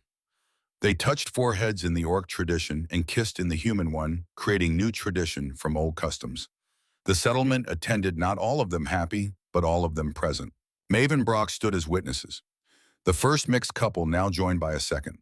The young fighters from the battle stood together, humans and orcs mixed, having become friends through shared trauma. It wasn't a fairy tale ending. It wasn't perfect. But it was real, and it was theirs, and it was the beginning of something that might actually last. 10 years passed. Iron Peak changed in ways both visible and subtle. The Peace Council model spread to 12 other settlements across the Montana Territory. Mixed patrols became standard. Combined markets, human-orc marriages common enough to stop being scandalous. A generation growing up knowing trade routes instead of raid routes, knowing cooperation instead of conquest. The Unity Forge became a teaching institution where Brennan and later others trained apprentices of both species in the art of shaping metal. 6 students at a time, always mixed 3 human and 3 orc, learning to work together from the start. Brennan and Kara had 2 children. First came Sarah, a daughter born 9 months after their wedding, half human, half orc, with greenish skin and amber eyes and her father's stubborn jaw. She was 8 years old now, learning to work the forge under Brennan's watchful guidance, showing surprising aptitude for someone so young. Their second child, a son they named Tom, after the human Thomas who died with Jacob trying to honor both the human and orc losses, was born 2 years later. The pregnancy was difficult from the start. Kara struggled, her body fighting the mixed genetics complications mounting as the months progressed. The birth nearly killed her. Went on for 18 hours, both human doctors and orc healers working together, trying everything they knew and improvising the rest. The baby was too large for her frame, positioned wrong, bleeding internally. Kara held Brennan's hand and whispered, Vorash, one last time, the word for unbreakable bond, for eternal loyalty, for love that survived even death. Then the light left her eyes. The baby Tom followed an hour later, too traumatized by the birth, too weak to survive outside the womb, too caught between 2 species to thrive in either. He died in Brennan's arms, this tiny perfect thing that had cost everything and lasted minutes. Brennan buried his wife on the hill overlooking Iron Peak beside the memorial stone for Grash. 2 markers, 2 sacrifices for peace, 2 people who'd paid the price so others could live without fear. He buried his son beside his mother, this child who'd never gotten to live, who'd never gotten to see the world his parents had built, who represented possibility and loss in equal measure. The settlement mourned with him, human and orc alike, bringing food and offering support and making sure the blacksmith and his 8-year-old daughter never wanted for help. Wade stepped into the role of grandfather figure, his own grief over Jacob transformed by years of choosing differently into something that could nurture instead of destroy. He taught Sarah to read the same way he taught Jacob poetry, trying to build instead of mourn. Brennan raised Sarah alone, working the forge and teaching apprentices and serving on the Peace Council when needed. The work kept him functional, kept him moving forward when grief would have pulled him under. He never remarried, never looked for another partner. Kara had been the person who taught him connection was possible after Sarah's loss, and losing her taught him that some connections were singular, irreplaceable, the kind that came once in a lifetime if you were lucky. But he had Sarah, had the forge, had the community they'd built together, had the knowledge that Kara's death had meant something, that her sacrifice had been the final price for a peace that actually held. On a crisp autumn morning, 10 years after the battle that had nearly destroyed everything, Brennan stood in the Unity Forge, teaching 6 apprentices, 3 human, 3 orc, all of them between 14 and 16 years old, how to temper steel. Sarah helped, her small hands surprisingly skilled. For someone just 8, her hybrid nature giving her strength beyond her size. She moved between the students, correcting grips, adjusting angles, channeling her mother's commanding presence and her father's patient precision. A messenger arrived, young woman travel-worn, carrying official papers with a territorial seal. Brennan Ashford, she asked. That's me. She handed him a sealed letter. He opened it with soot-stained fingers, read quickly, then read again to make sure he understood. Dad, Sarah asked, seeing his expression change. What is it? The Territorial Council wants to make our Peace Council system official law. Every settlement in Montana, federal mandate. They're calling it the Iron Peak Accords. The apprentices stopped working, staring at him, the news spreading among them like wildfire. Does that mean what you and Mom did? Sarah's voice was small and certain. It's going to be everywhere. Looks like it. He stared at the letter, thought about Kara, who'd never see this. Grash, who'd died for it. Wade, who'd almost destroyed it. Tom, who'd represented the continent. All the people who'd made choices, paid prices, sacrificed comfort for something better. The forge fire burned behind him. Apprentices worked metal. The smell of hot iron and coal smoke filled the air. The same smells that had filled this space for 30 years. The same work, but different purpose, different meaning. Outside Iron Peak went about its day, humans and orcs trading in the market, mixed families walking together, children playing without seeing difference. The Peace Council meeting to discuss next year's planting season, arguments happening over crop rotation instead of species loyalty. On the hill overlooking it all, 3 memorial stones stood in a row. Kara Ironhide, Grash, Tom Ashford, builder guardian and the future that almost was. 3 lives given so others could live differently. The engravings read the same word in both languages. Vorash, unbreakable. Sarah touched her father's arm gently. Tell me about Mom again, about the storm. So Brennan did the way he did whenever she asked, keeping the memory alive through repetition. Told her about the blizzard and the rescue, about Amber Eyes and the refusal of gold, about standing between armies and choosing principle over safety, about a ring forged together in fire. He told her about Kara Ironhide, merchant leader, who'd been willing to die for peace and eventually had, who'd given her life not once but twice, first standing against the mob, then in childbirth for the possibility of a better world. And outside the revolution, they'd started the one they'd paid for in blood, in sacrifice, and grief continued, growing, spreading to other settlements, becoming not just possible but real. The hammer struck the anvil in steady rhythm, teaching the next generation. The fire burned, heating iron for new creations. The work continued, building something that might actually last. Brennan Ashford, blacksmith and widower and father and builder of impossible peace, taught his students how to shape metal, how to temper steel, and how to forge bonds strong enough to hold when everything else fell apart. The strongest bonds, he told them, echoing words Kara had taught him, are forged in fire. You heat the metal until it's almost destroyed, then shape it into something better. Hammer it, cool it, temper it. That's what we did here. Got heated until we almost broke, then chose to be shaped into something new instead of staying broken. Did it hurt? One of the young apprentices asked. More than anything, Brennan said honestly. But pain that builds is different than pain that destroys. We paid the price, lost people we loved, carried grief that never fully heals. But we broke the cycle. And now he gestured to all of them, human and orc, learning side by side. You get to grow up in the world we bought with that price. You get to be the generation that doesn't know the word raid or massacre or enemy in relation to someone's skin color. That's what they died for. That's what makes it worth it. The apprentices returned to their work, hammering in rhythm, creating small things that would become useful, learning cooperation through shared labor. Sarah stood beside her father, this child of two worlds, living proof that different didn't mean impossible. Do you miss her? Every day, Brennan said quietly. Every single day. But I'm grateful too. Grateful I got the years I had. Grateful she showed me that walls can come down. Grateful she gave me you. Grateful she taught me that choosing love over fear, connection over isolation, hope over despair, that's not weakness. That's the bravest thing anyone can do. The sun set over Iron Peak, painting the sky in shades of orange and gold. The settlement prepared for evening, families gathering for meals, the peace council adjourning until tomorrow, the market closing for the night. On the hill, the three stones caught the last light, memorials to sacrifice that had purchased tomorrow. In the forge, Brennan and Sorrel and 6 apprentices continued their work, the sound of hammers on metal ringing out like bells, like promises, kept like the steady heartbeat of a community that had learned to survive together. The fire burned, the iron shaped, the world slowly and possibly became something better than what had come before. And though Kara Ironhide was gone, though Grash had fallen, though Baby Tom had never lived, their legacy remained, written in territorial law, taught in forges, lived in the mixed children who grew up knowing cooperation instead of conflict. The revolution was complete. The work continued. The bonds forged in fire and tempered by sacrifice held. Unbreakable.